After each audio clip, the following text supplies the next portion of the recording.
Keessummoonni argamtanii sagantaa keenya kanarratti baga nagaadhaan dhuftanii hundumaa dura immoo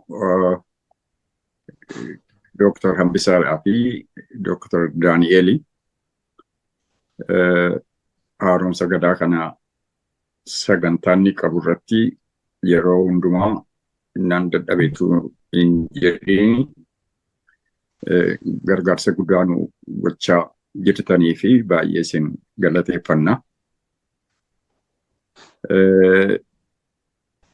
Sagantaan barnoota gadaa kuni itti fufiinsaan adeemaa kan jedhamu abdiitu jira. Inni kun immoo objektiiviidhuma haaromsa gadaa jedhamee jaarmiyaa ijaaramaa jiru kana keessatti waan hammatameedha.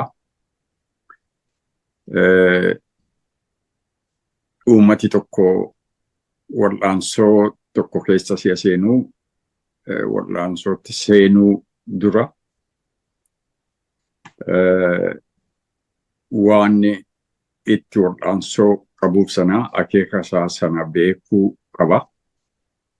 Akeeka isaa sana uummachuudhaaf immoo waan keessa jiru hubachuu qaba. Waan keessa jiru hubachuudhaaf immoo duraan dursee dura of beekuu qaba. Wal'aansoon ofirraa ka'a. Eenyummaa ofii beekanii waan namatti hanqate si'a hubataniiti waan namatti hanqate sana guutuudhaafi wal'aansoon ka'a.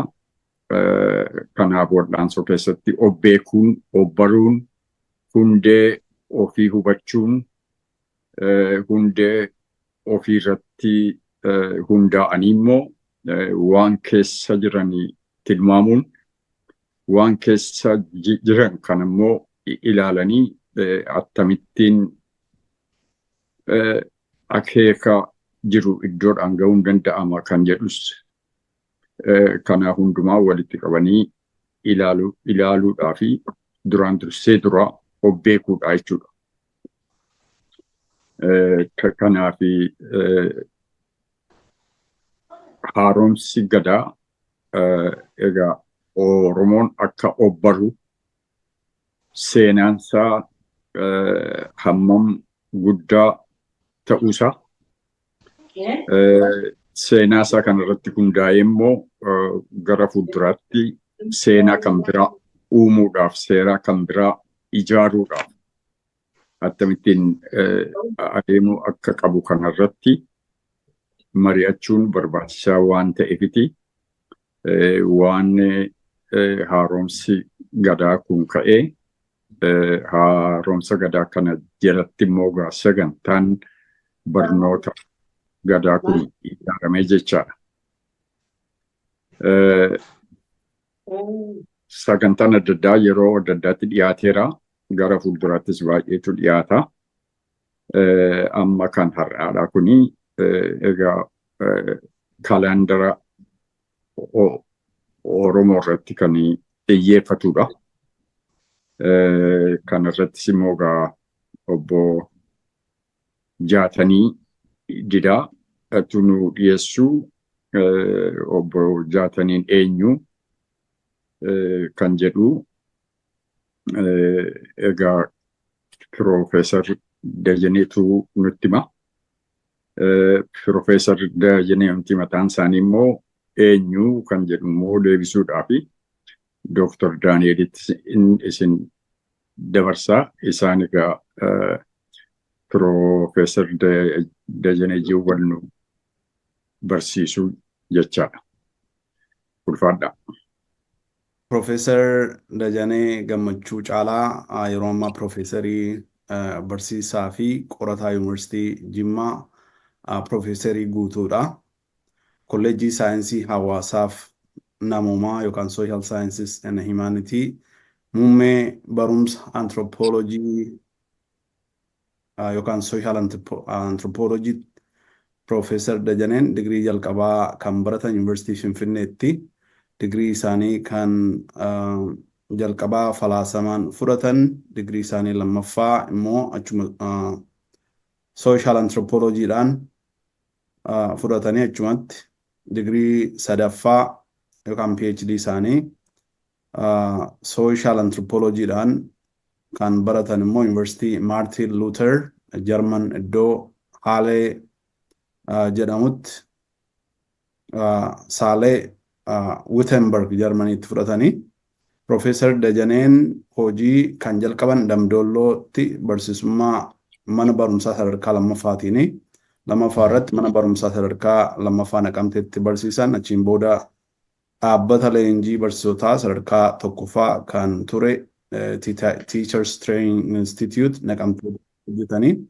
Sana booda kolleejjii dhaabbata leenjii Jimmaatti ramadamanii waggoota hedduun barsiisanii.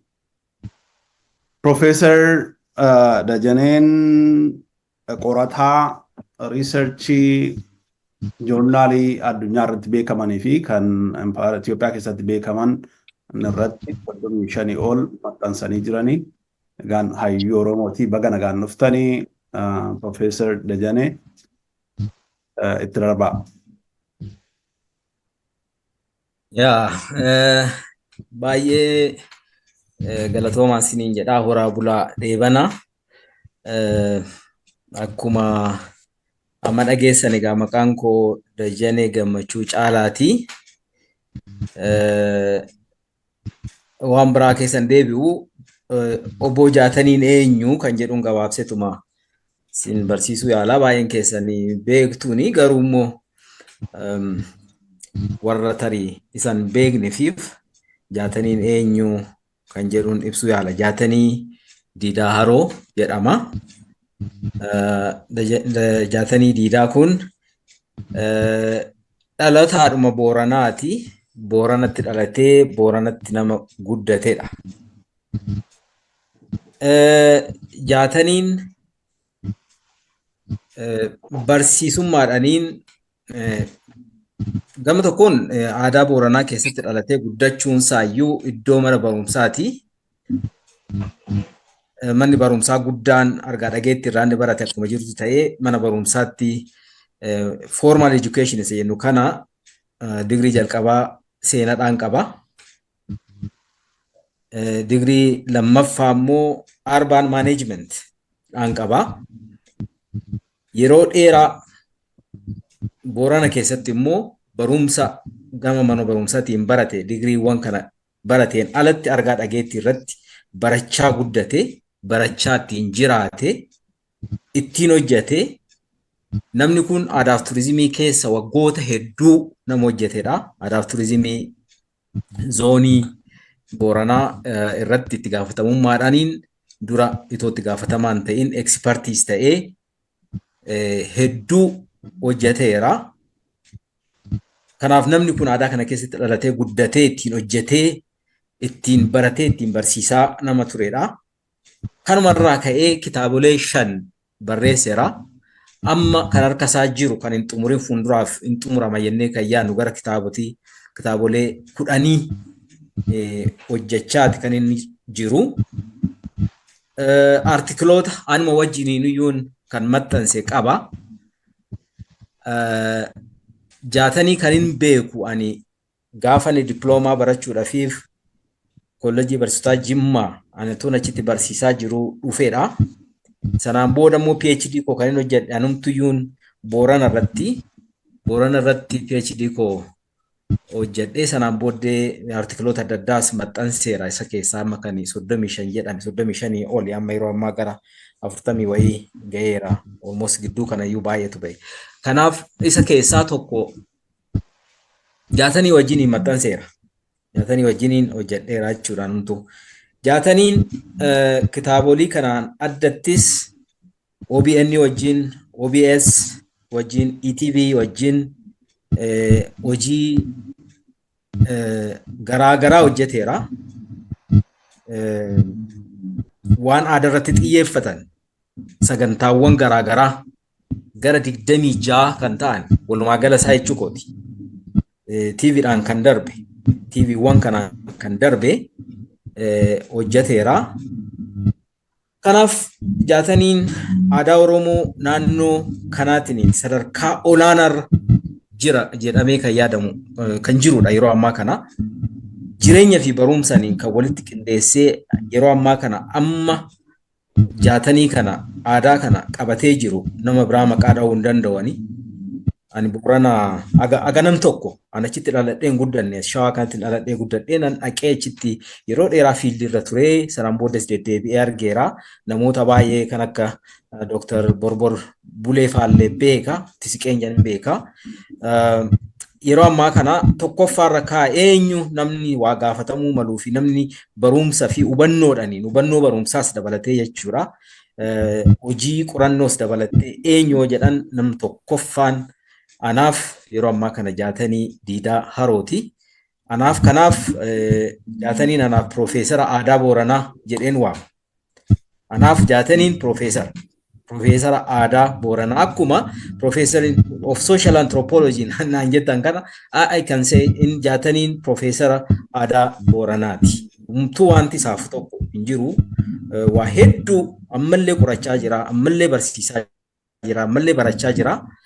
Kanaafuu gama kanaan isaan gafaati waan amma mata duree qabannee itti deemaa jirru kana namni sirriin namni wayi namatti himuu danda'u fi namni warra dhaga'uu mallu isa nama sirriitu yoon waan nutti himuuf deema maal irratti dubbata isa jedhu tokko waan gabaabduu jedheetaniin gara isaatti dabarsa kan inni kan nuti dubbachuuf deemnu urjii dhahaati. Urjiin dhahaa kun akka kaalendarii warra kaanii toon ta'atiin Oromoon kaalendara mataa isaatii qaba. Guyyoota 27tu jira. Guyyootiin kun maqaa tokkoon isaanii maqaa ofii isaanii qabu. Baay'ee kan nama dinqu keessaa maqaan kun ayyaana wajjin wal qabataadha. Ji'ootiin jiran 12 kun mataan isaanii yeroo jalqaban qabu. Akka lakkoofsa fakkeenyaaf tokko ayyaama 30tti lakkaa'amu yeroo hundumaa tokko sana miti. Gaafti tokko biyya keenya keessatti warra amantii Ortodoksii hordofan gaaf tokko lidataadha jechuu danda'u ta'a. Kan Oromoo kun garuu ji'inni kun yoo fakkeenyaaf areerii duraatiin jalqabe inni lammaffaa immoo aduula duraatiin jalqabuu danda'a. Ji'ootiin kun adda adda. Ji'ootiin kun ayyaanni isaanii adda addaa, safuun isaanii adda addaa. Wanti isaan barbaadamaniif adda addaa wanti ittiin hojjetan adda adda. Akkasuma waggaan innaa hunduma akka fakkeenyaaf lakkoofsa biyya kana keessatti gargaaramu fulbaana tokko jedhee jalqabu sana yeroo hundumaa akkasii miti. Ayyaana ittiin jalqabu qaba. Bara kana ayyaanni jalqabuu fi bara dhufu ayyaanni jalqabu tokkoo miti. Bara sadaffaa ayyaanni kan biraati. Waggootiin kun adda adda jechuudha. Bifa kanaan waan baay'ee astronomical knowledge astronomii Oromoon qabu baay'ee gad fagoo fi kanaaf baay'ee beekumsa astronomii Oromoon qabu sadarkaa olaanaatti waan agarsiisudha. Maal ittiin godhu ayyaana kana isa jedhu immoo obbo Jaatanii sirriitti nutti himu guyyaa ittiin ijoolleen gubbisan kan maqaa ittiin baasan kan jila adda addaa ittiin geggeessanii baay'ee garaagara. Ayyaanni kun tokkoon isaanii waan ittiin hojjetan qaba. Gadaa kana eeguudhaaf gaafi gumii gaayyoo yoomi, gaafti buttee dhaabuu yoomi, gaafti maqaa baasaa ijoollee hangafaa yoomi kan jedhu guyyoota kana wajjiniin dhaa kana laaleeti Oromoon hojjeta. Kun immoo ammallee harka Booranaa jira. Booranni gadaa of harkaa qabu kana kaalendarii kana wajjiniin wal qabsiiseeti kan inni hojjechaa jiru. Bal'inaan kan nutti himuudhaaf deemu kana ergan jedhee yeroo keenya gubuurraa garuma saattan sin deebisaa obbo Jaatanii amma taraan kan keetii ati itti darbi. Ayyee galatooma jedha Profeesar Dajanee hundi keessanuu ulfaadhaa yeroo qabnu lisaamachuu fi adoo daayireektii garuma sagantaa keenya haadhaa dabree irratti tola. Ulfaadhaa akka har'a walitti dhufu kan sagantaan taanullee fi waaqii walitti nu deebina ardii gargaraarri jirru waan ta'eef tanaaf galatooma jedha. Warri qindeessitootii sagantaa barnoota gadaa kunillee nu dhiyeessuu keessaniif ulfaadhaa jedhe gara barnoota keenya kaardhaa dabra. Sagantaan keenya kaardhaa waa'ee kalaandera Oromooti. Jechi kalaandera kulleen afaan sabi biraa waan ta'eef urjiidha yookaan ayyaan 27 kan filanne mata dureen keenya. Urjiidha yookaan ayyaan 27.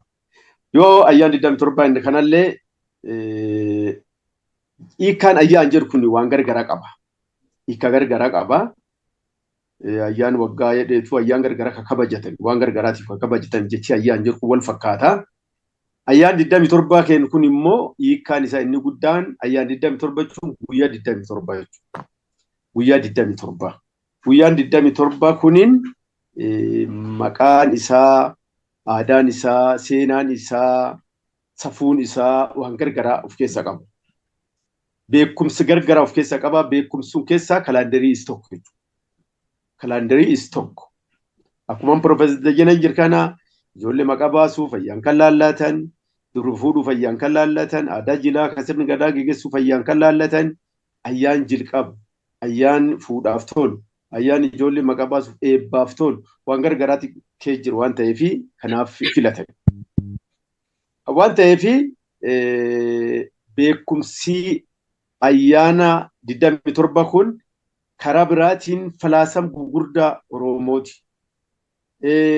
Karaa biraatiin beekumsa waan yaada waaqaa yookaan garaa waaqaa yookaan waan gartee milkaa'inni fuulduraatiif gartee haala gargaraa laallachuu fi ayyaanni kun waan gargaraa nama agarsiisa jechuudha. Ayyaan kan laallattee dhaatan sirriitti beeknaan yeroo hongee, yeroo roobaa, yeroo waraanaa, yeroo nagaa waan gargaraatti fayyadamuu danda'an irra beekuu danda'u hubannoo guddaa tarmkee jiru beekumsi guddaa tarmkee jiru. Kanaaf ayyaan 27 yookaan kalaandara Oromooleen yookaan haala yoon deemee hiikaan isaa waan iddoo of keessaa qabu jechuudha. Moorzaan kalaandarii caalaa hubannoo gargaraa beekumsi gargaraa irraa arganne jechuudha. Kalaandariin tokko lama guyyaa yookaan guyyaa lakkaa'anii qofaa miti jechuu keenya. Kanaafuu ayyaan 27 seenaa uumamaatiin wal birqabne ilaaluun filatamaa ture. Ayyaan 27 seenaa uumamaa aadaa ammaan kan piraaktikaalii tolchaa jiru kan qofaa miti taateewwan seenaa gugurdaa waan ta'eef akka warri ergaa dhageettii himuutti waaqii waan hundayyuu duratti ayyaan 27 kan uumee jedha. Waan hunda duratti kan waaqii uume ayyaan 27ti. Dhiifamnaa tolcha na biraatti ibsaan irraa akka tokko gaaddisaa'ee jira. Ayyaan 27 kan uumee jedha.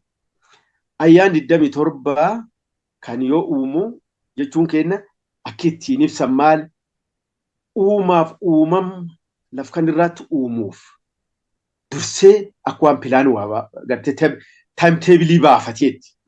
Barsiisaan yookaan abbaan amantaa beekamaan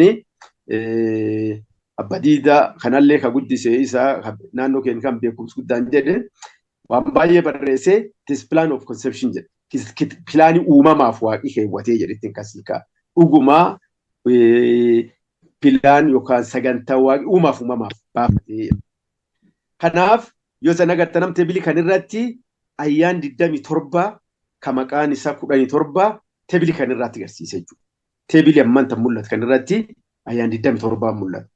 Yoo dubbisaaf sanii toluu baatullee inni jalqabaa areerii. Areeriin kun lama. Ayyaanni 27 kun maqaan isaa 17.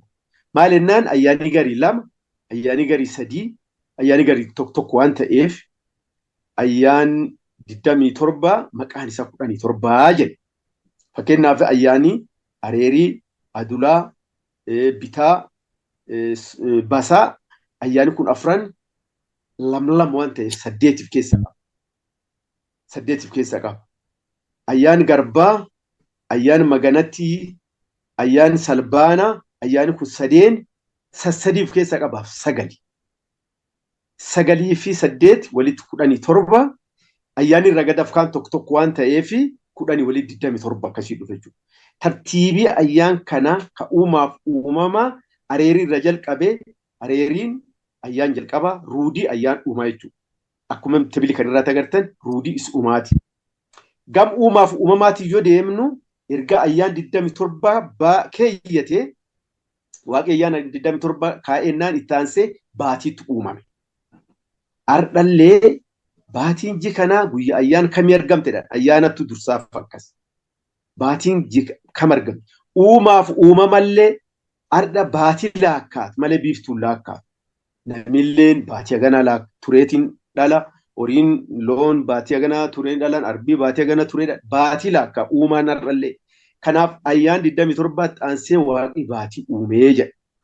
Baatiin 12 sun ayyaan 27 kanaan wal qixa. Maan jennaan ayyaanii garii 2, ayyaanii garii 3, ayyaanii garii 1 waan ta'eef amtee bilisa sadaffaarratti arguu dandeessaniin baatii 12tiif ayyaan 27 kan wal sime jechuudha. Maan jennaan maqaan isa 17 sun kagarii dabiltaa kagarii 3 waan ta'e akkasiin deemuu fi wal qixa jechuudha baatii 12.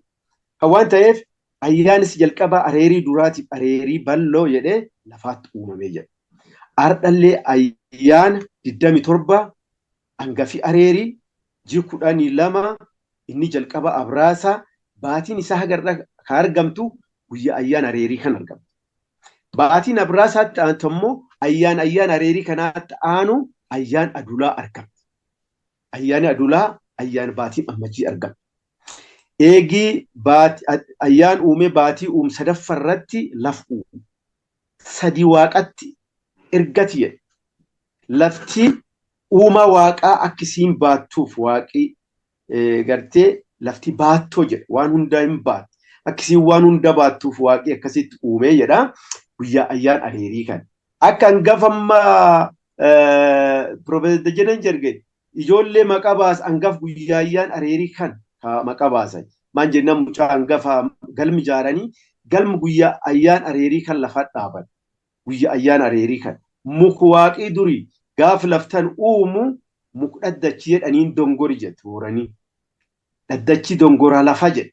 Mucaa hangafa guyyaa kan ammallee booranii galmi ijaaruuf ayyaan sani ayyaan areerii sun muku dhaddachidha suniin galmi isa jalqaban. Mucaan kun laftan irraa turee bulee innillee galma dhaabaa yoo ayyaan kan irra ngoriin inni deebisee dhalfatee ayyaan galma dhaabu malee hin hanqatu yoo ayyaan kan irra namni gorsuu baate. Kanaaf waan gargaraatiin walitti qabame. Ayyaana toor sadaffar jiru garba adulaatti aanee garba jigurra dhala namaatti uuman. Namni ayyaana garba duraa kan uumame jedha. Garbii ayyaan nami uuman. Nami ayyaana garba kan uumame jedha. Arra ayyaani waggaa kabooranii cooniidha garda kabajatu. Guyyaa ayyaana garba kan. Ayyaani waggaa ka waggaa itti nami uumame erga nami uumame naanna'ee dhufu jigurran dhalaa kan cooniidha boorana dhalee akka ayyaan waggaa kabajati jechuudha. Ayyaani garba kun sadii garba duraa garba bal'aa garba dullachi jedha. Uumaan gugurdaan erga nami uumame garba bal'aa garba duraa nami uumame. Garbi bal'aaf garbi dullachallee waan namatti aanee uumamee jira. Kana maanarra gargar hin baane. Inni jalqabaa waan samii irraa bakkalchaatti uumame jedha. Nami garbi duraa uumamee waan samii irraa bakkalchaatti uumamee jedha. Bakkalchis qaanqurtii 8 booran ammallee bakkalchi roobaa fayyada. Booran fayyades bakkalchumaatu booran fayyadeetiin waan samii irraa wanni namaatti aanee uumame. Biiftuullee namaan dursitee uumame. Baatiin namaan dursitee uumame. Wanni namaatti aanee uumame. Namallee akka warra argaa dhageetti yerootti nami jalqabaatu Oroomuma nami biraatii miti. Wanni itti aanee uuman bakkalchi sun har'a ufiin ibsa. Saatii bakkalchi kun mul'atu maaltu uumama? Fakkeenyaaf nami guddaan abbaan warraa ka bakkalchi kun mul'atu hin du'u. Qoraan ollee waan ta'e namni kun laallee bakkalchi yeroo bakkalchi sun seetu kan lubbuun namaa baatu. Haga bakkalchi sun mul'atu nami hin du'e. Kanaaf bakkalchi sun uummataan ibsan. Bakkalchi booran jedha. Bakkalchi waan gaarii hin deemu. Namirraa waan samii irraa garba bal'aa bakkalchaatti uume. Garbi dullachi immoo waan lafa irraa wanni namaatti aanee biqile ka uumame waddeessa. Jiibnami waaqi namaan uumu nami jalqaba sun ka uumame xaphootu uumame har'a booranii xaphoo dhalateetiin akka mammaasa yookaan akka jechu uummatudha. Bakki xaphoo itti uumame jiir xaphootiin ka uumame waddeessattuu biqilee jedhu waddeessa abba jedhu. Kanaaf aadaa waddeessa malee hin taatu. Waddeessi fittaan san jedhan akka namaati. Amma yoo akka hangafa ijoollee maqaa baasee ayyaan laalan suni waddeessi muran guyyaa waddeessi muranii jira. Waddeessi murin ijoollee suniif maqaa baasan. Waddeessaan maqaa baasan. Kanaaf waddeessaa wanni maqaa baasanii fi waddeessan namatti ta'an. Mucaa kan kee kan maqaa baafatu waddeessi kanaan maqaa baaftaa jedhe. Waan lafirraa waddeessa namatti ta'an waan samiirraa bakkalchatti namatti ta'an. Bakkalchi suniin isammaa qaanqurtiin isa 8 ka gadaallee walitti hidhate qabu kan. Wanti waggadaan 8 qaanqurtiin 8 bakkalchas urjii fakkeenya qaanqurtiin 5 yookaan gaafii 5 bakkalchi immoo 8 bakkalchi aadaa akkasii qabaa jedha. Garbaatti aanee garbii akkuma jenni jigurran dhalaati. Jigurran dhalaatti aanee jibittotteessaa immoo guyyaa bitaati ayyaan bitaa. Ayyaani bitaa kunis lama bitaa duraa bitaa qareedha bitaan dur hin jedhani. Bitaa qaraa fi bitaa bal'aa jedha. Bitaa bal'aaf bitaa qaraaf bitaan bal'aan kunini ayyaan gurran dhala kanamii uumameetti ayyaan jigurran dhala yookaan ayyaan garba kanamii uumameetti aanee jira. Kanaaf wanti jikan uumaminni dura bittotteessu mataan isaatu bittotteessu. Bittotteessu jedhan ji qofaa miti. Bineensi lubbuu qabuutti wanti haqxu xiillee hin geetti xiqqoon tokko bittotteessu jedhan jira. Yoo bokkaan ji bittotteessaa roobu wanni beekaniin jiisuun bittotteessu ta'u wanti beekaniin bittotteessatti bisaan irraa bittotteessi. Bittotteessi wanti xiqqoo lubbuu qabaati. Tuxii illee gahu bisaan gubbaatti argama. Yoo waaqiroo bittotteessaa roobedha. Jii kun bittotteessi jedha. Kanaan beeku. Bitaa qara bittotteessatti uumame. Bitaa bal'aa xuxiitti uumamee jedha. Xuxiin namaatti aantee uumamti. Ijoollee guddifacha walii kennan guddifacha aadaa guddifacha ijoollee walii kennan xuxii walii kennan jedhan. Namni xuxii walii kennan nam sunillee hin dhaara. Akka mucaa fi dhaleellee caalaa ofiitti aansa. Xuxii sii kenne xuxii fudhate jechuun ofiitti aanse. Xuxiin uumamaan namatti aanti. Xuxiin jii isiin uumamte ayyaanii isiin uumame kanami uumame walitti aan waan ta'eef ilmi guddifachaa xuxii fudhate wanni xuxii kennan wanni jedhanii ofiitti aansanii jedha. Jibittotteessaa ka ayyaan bitaa kanaatti aanee immoo jiittaan caamsaa. Caamsaa immoo fardaatti uumame jedha. Caamsa fardi ka uumam ayyaan sorsaati. Fardi erga xuxiin uumamtu uumame. Ardhallee dhukkubii fardi ijjeessu maqaan isaa xuxii jedhan. Xuxiin hin ijjeeftedhan farda beettee xuxummaan xixiqqoon dhukkubi maqaan xuxii jedhuu jira ka farda ijjeessu. Naannoo gar biraatti beekamu beeku booran biraatti beekamu bal'inaan beekama. Dhukkubii farda ka xuxii jedhamu jira. Xuxiin fardi duratti dhalattee fardi ijjeefti jedha warri argaa dhageettiin. Ayyaan sorsaa ka fardi uumam ka caamsa kan lafti sochooti. Lafti sochooti. Namni gurraan dhala uumame cubbuu gaafinni qara hojjete caamsaa kan. Jibitaatiyyuu agardaa hin farreeffatan waan gargaraatiif. Ayyaan ijoollee maqaa baasaniif ka durbu fuudhaniif ka maali sun bitaa irraa gorsan. Bittotteessi kan irraa gorsan. Bitaa irraa gorsan. Maa wanni irraa gorsanii fi bitaa wanni irraan gorsin abbaa gadaatti ayyaan bitaa qara kan durbu fuudhu. Inni qara uummataati. Inni yookaan dursu uummata waan ta'eef bitaa qara kan namni dhibiin durbu fuudhu abbaa gadaa qofaan durbu fuudhu. Abbaan gadaa guyyaa kan irraan gorsan. Otoo guyyaa kan beekanii sirriitti laakkaanii bitaa qara durbu fuudhe abbaan gadaa dursu waan cufa waan ta'eef qara waan ta'eef inni qara jechuun karaa biraatiin ina hangafa jechuu hin danda'a. Kanaaf ji'a kan darbee namni bitaa qara kan lufii wayii yookaan cubbuun hojjetamuu jalqabe. Cubbuu namni hojjeta lafaa dadhabe qara jalqabe. Lafti dadhabdee ji'a ammajii ka ayyaan sorsa jalqabu kan sochoote. Ayyaan sorsa kan lafti sochoote. Uuma kiyya hin balleessitu hin sochoote waaqii lafaan wal qabu yookaan lafaan mormu. Lafti uumaan kan kee narratti ati uumti. Cubbuun irratti hojjetee jira. Dadhabee jira. Afuur kan kee keessaa fudhadhu biyya tiinaa deebisirtidha. Laal lafaatti jedhee. Namni biyyeef afuuru jechuun karaa biraatiin. Karaa argaa dhageettiillee karaa gabaa wanni amma warri amantaallee hin jiru kan. Biyya tiina afuur kan kee keessaa fudhadhu biyya tiinaa deebisa. Afuur kan kee waliin gargalfachuu hin danda'u. Afuur kan kee waliin watolchuu hin danda'u. Afuur kan keessaa fudhadhu biyya tiinaa deebisi. Biyya tiinaa deebisii jechuun kaani lafti cubbuu namii dadhabe cubbuu namii hojjete waan dadhabdee fi jechaaf itti dhaadatti jechuu isaati. Uuma kiyyin balleessite ayyaan itti ayyaan algaajima dhakarraa tarcaasee dhakaa socho'uu dhowwee dhakarraa tarcaasee jedhe. Fardi kotti duudaan tuni in galdaati. Maaliif galdaati warri? Ayyaanii warri dhalaati. Ayyaanii in fardi uumam. Ayyaanii yookaan kotti duudaan kun uumamte. Ayyaan sorsaatii miti. Ayyaan fardi lafti galdaatee miti. Humni lafaati. Fardi humni lafaatiin uumame. Ammallee waan miila afurii waan hedduu yoo arbiin ta'in waan hedduu arbii fardii irra humni qaba. Humni waan hedduu humni fardaatiin laakkaan. Fardi humni lafaatiin uumamee jedha. Waaqa guyyaa ittaan algaajima dhakarraa jissee socho'uu dhowwee. Dhakaan laftan irratti hin uumamne waaqa samii irratti jissee. Qorattootii birga'uu dandeetti. Agartee samii irra waaqa itti jissee jedhe. Guyyaa sun yoom akka ta'an beekan gadaan hin bulle. Waaqni nama irraan fagaan barsunii gada sunii himuu fi hin danda'a. Waan jennaan gadaan buluu jala hin qabne. Waaqaan gargar hin fagaan. Waaqni nama waliin laftan irra jira. Namni cubbuu hojjechuu jalqabe qara lafatti ibsate socho'ee jira. Wanti lafti sochooteef cubbuu namni hojjetu dadhabde. Waaqni gaaf nama uume akkuma hundeeffamsirni gadaa kaarman dura irratti baranni waaqni gaaf nama uume ati gubbaa laftan sitti gubbaa laf jabeessi jedheen jedha. Laf maaliin jabeessi? Annam diqqaa kana dhee waan gaafannaani aadaan jabeessi, dhugaan jabeessi, jilaan jabeessi jedhe. Namni ittiin jilanne eegii uumamaa gadaa jala hin qabne ittiin jilan gaaf sorsaa kan laftii sochoote. Namni ittiin jilanne jilaan jabeessan, aadaan jabeessan, dhugaan jabeessan. Namni itti jilachuu jala hin qabneef jil dhabdee cubbuu namaa agartee sochootee jedhe. Waan hedduuf keessa qaba. Akka argaa dhageettiin himan. Gaaf algaajimaa waaqni dhakatti jisse. Baatiin jicaamsaarrallee yookaan ayyaan sorsaa argamti yookaan ayyaan algaajima kan argamti jedha. Ayyaan algaajimaarrallee maqaan isaa ayyaan dhakaa jedha. Maan jennaan dhakaatti gaafas jigee waaqirraa keessa jigee jedha. Tanaaf waan ayyaan algaajima kan irra hin deebi'an waaqilleen gaafas dhakaa tokko itti jise lammata irra deebi'ee dhakaan jisse dhakaan tokko hin bu'e lamiin bu'u.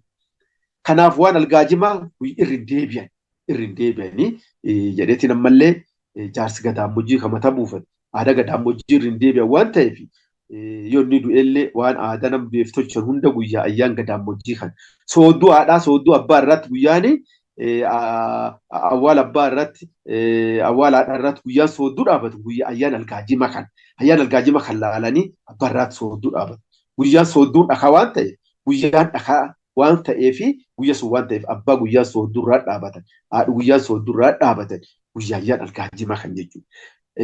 Abbaa gadaallee guyyaa hayyuu lallaban guyyaa ayyaan algaajima kan hayyuuyyuu guyyaa ayyaan algaajima kan maa jenna tokko lallabanii irra deebanii otoo bateellee irra deebi'an waan ta'eef guyyaa kanatti tolchan. Jiita buufaa ayyaan abbaa allee baatiin ayyaan kan dhalatti arbaatti uumama algaajima. Maal jedha fardi humni lafaatiin uumame arbi humni waaqaatiin uumame. Waaqi laf uumam kiyyin balleessitu sochooti jedhee laf qabaaf humni fudhate humni suniin fardi uumame arbi uumame jedha. Arbi waan humni qaba. Fardallee humni qaba. Humni waaqaatiin uumame jedha. Waaqi guyyaa ayyaan arbaaf tasgabbeessu socho'uu dhowwee. Algaajima kan raajjisse guyyaa arbi uumam kayyaan arbaa kan lafti tasgabbeessa. Guyyaan itaanu ayyaan itaanu walla jechuu keenya. Walli immoo ayyaan qaalluuti. Qaalluun ni ulfaatu. Wayyumtii qaalluu gaafas bu'u. Wayyumtii qaalluu gaafa ayyaana wallaa kan bu'u. Qaalluun oromoo jalqaba kadaacitu alchaayyaa maqaan dandana waaqayyo. Waaqatti uume malee namni inuun guyyaa ayyaan wallaa kana kan ni uumame kan ni dhalate ayyaani keewwan naqaanti salbaan jedhu boorannaan dhallee yoo qaalluu waa'ee muud qaalluu dhawatu. Arbilleen uumamee waaqi laftas gabbeessee wallilleen dhufe wayyumti waaqirraa buutee ayyaan ittaanu kajii ittaanu jiwa cabajjii basa ayyaan basaa waaqaan roobe. Basaan dhallee ayyaan rooba jedhe. Ayyaan basaan dura kaan hundayyuu araaraan hangafidha namni. Laala kaan lafaatti uumam kaan biiftuutti uuman. Ayyaan adulaa biiftuutu uumama. Ayyaan areerii lafaatti uumamenne ture. Ayyaan kan hundaan dura kan namni uumamte wanti hedduun kun uumamte ayyaani basaa araaraan hangafee jedha. Guyyaan amma laftillee akka hin sochoone namillee lafa wayyoomsee waaqii bokkaa roobee eebbiti waaqa laftan irraatti uumte guyyaa basaa kan basaan kun basaa duraa basaa bal'aa jedha. Amma durba fuudhaniillee yoo ayyaan hin hidhatiin ijoollee maqaa baasanillee yoo ayyaan wallaalan mucaa dhalateellee atu ayyaan illaa akka inufu yoo dabran ayyaan basaa kanaa dheetan jedhe. Ayyaan basaa kun ka waaqaaf ka laftillee waaqatti harka kennate yookaan waaqatti araarame. Ayyaan cufa araaraan hangafe ayyaan basaa kan jedhe. Yoo ijoolleen tante dhalate ayyaan beeku baate basaa dhalate dhaniitiin bir darban. Basaa dhalate dhanii basaan ayyaan araara ayyaan eebbaa haroobaa kan jedhetiin basaan kun basaa duraa basaa balleedha. Jiiwa cabajjii ammallee warri gadaa aadaan gurguddoo taaka araara taaka gadaamojjii tawaaqa araarfatan waan hunda araarfatan ayyaana basaallee irra goruu baattu ayyaan basaallee irra gortu jii gadaamojjii mataa buufatu jiiwa cabajjii kanaa jedhe akkasiin ittiin. Jii ittaan immoo oboraa guddaa ayyaani isaa maganatti. Maganatti caarraa, maganatti jaarraa, maganatti biriitii jedha. Maganatti kun sadii. Hajii oboraa guddaa ayyaan kan sadiif keessa qaba. Maganatti caarraa ormaati. Laal araaree waan basaa dhufee fi ormaati amma caarraa kanirraa jalqaba. Waan cufu waaqni dursee waan keessa dhalatee bahe wanni inni dursee caarraa kan jedha. Caarraa kan sololiyaatti dhalate. Waan sololiyaa dhalatee waan dhalataa cuftuufanii solii dhaladheedhaan eebbitii beektaa waan dhalate waan dhaluu jira eebbisanii sololiyeetti dhalate yookaan otoo mandhibiin qajeelee dhalatee jedha. Dubartiillee ciniinsifatu sololii dhaladhe yooriillee foolachaa jiru sololii dhaladhuun kun sololiyaatti caarraa kan eebbifamee dhalatee jedha. Sololiyaan waan hedduu akkasiin hangafee jedhama. Kanaaf amma garbeef loon argachuuf deemuu jira. Hagammaa namaatti uumame fardaatti uumame fardi namaatti waan miila furii horiin namni dursee argate farda. Fardi ammallee yoo qubata loonii hangafa mirgilooniitiin qubata. Moonaan isa mirgilooniitiin jaaran. Amma garloonii dhalachuuf deemuu jira. Caarraa sololiyaatti dhalate jaarraa loonti uumame. Har'allee guyyaan jaarraa ayyaana maganatti jaarraa kunini jiga daamojii guyyaa kan mataa buufate. Wanni inni guyyaa jaarraa mataa buufatuufi maganatti biriitii loon walii kenna. Loon walii qoodan jechuudha. Kanaaf jaarraa loon itti jaaree maganitti biriitii qoodatee jedha. Har'allee abbaan intalisaatiif guyyaa biriitii kan kenna. Intaltiillee biriitii abbaa kenniti, abbaallee biriitii intalaa kenna. Akkuma wal jijjiiranii namni lachuu walii kenna jechuudha. Guyyaan biriitii kun guyyaa aadaa loonii kaan jechuudha. Itti aansee salbaanaa dhufe oboraa diqqaa. Salbaani kun gaafa waaqni fuudhee eebbise. Fuudhii eebbisee horaa baay'eedhaan ta'anii ayyaana salbaana kan oboraa diqqaa kan. Ammoo akkuma oboraa guddaa kan ormaatii dhufee jedhee ji'a oboraa diqqaa ayyaan salbaan duraa salbaan bal'aa salbaan dullachi sadii qaba kunillee kanallee fuudhallee gaafii eebbise. Booranii sabboof goon jedheetini fuula lamaa qooda.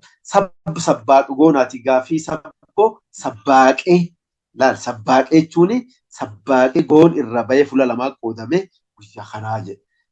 Gaafa sabbaaqee gargar bahee fuudhallee eebbisee. Haga qaar tokko sabbaaqee gargar hin bahin kaanii aadaan fuudhaa waan daangessaa jira.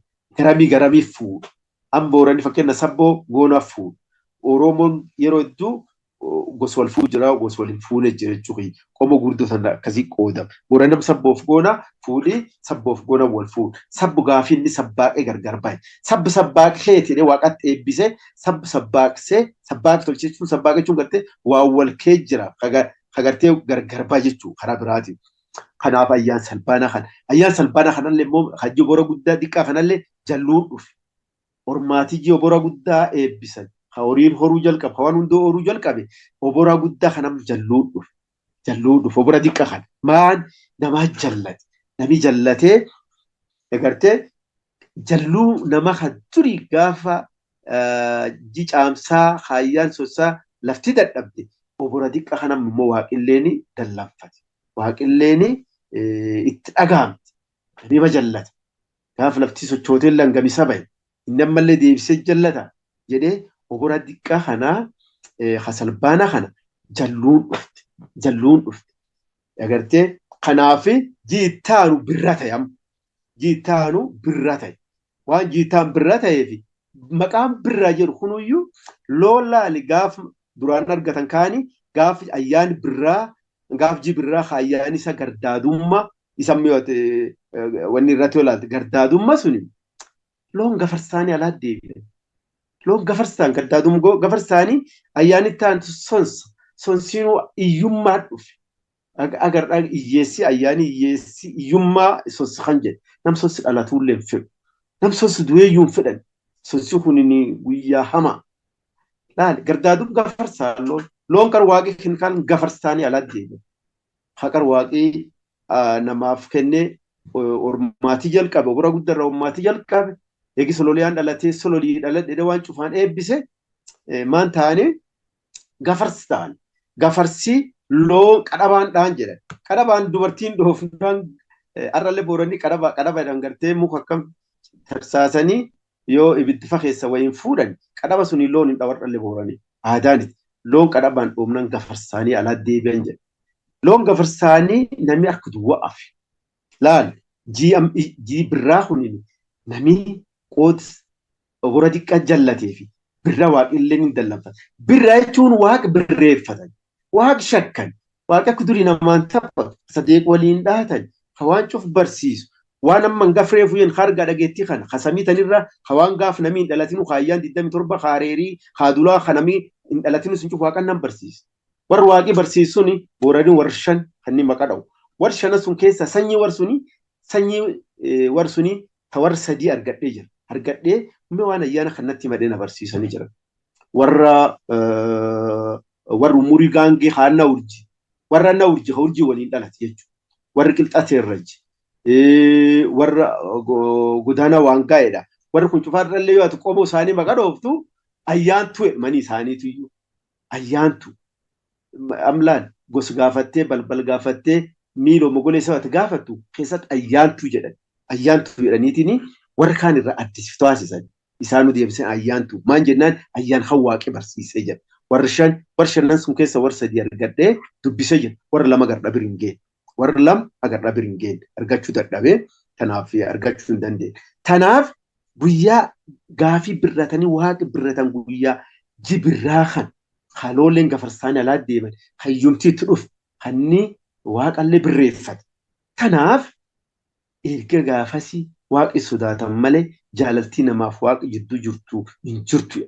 Adhi waaqa warri amantaa gargaraallee waaqin sodaatu. Yoo waldi dulle abbaa waaqa sodaadhu narra deebi. Yeroo waaqa sodaadhu nama kanarra dhawwa waaqi sodaatan malee jaalaltii waaqaaf nama jidduu hin jirtu. Maan jennaan waaqi na dallanfate. Eegi gaafasii dootii dhufte. Eegi gaafasii wanti gargaraa wanni nam miidha.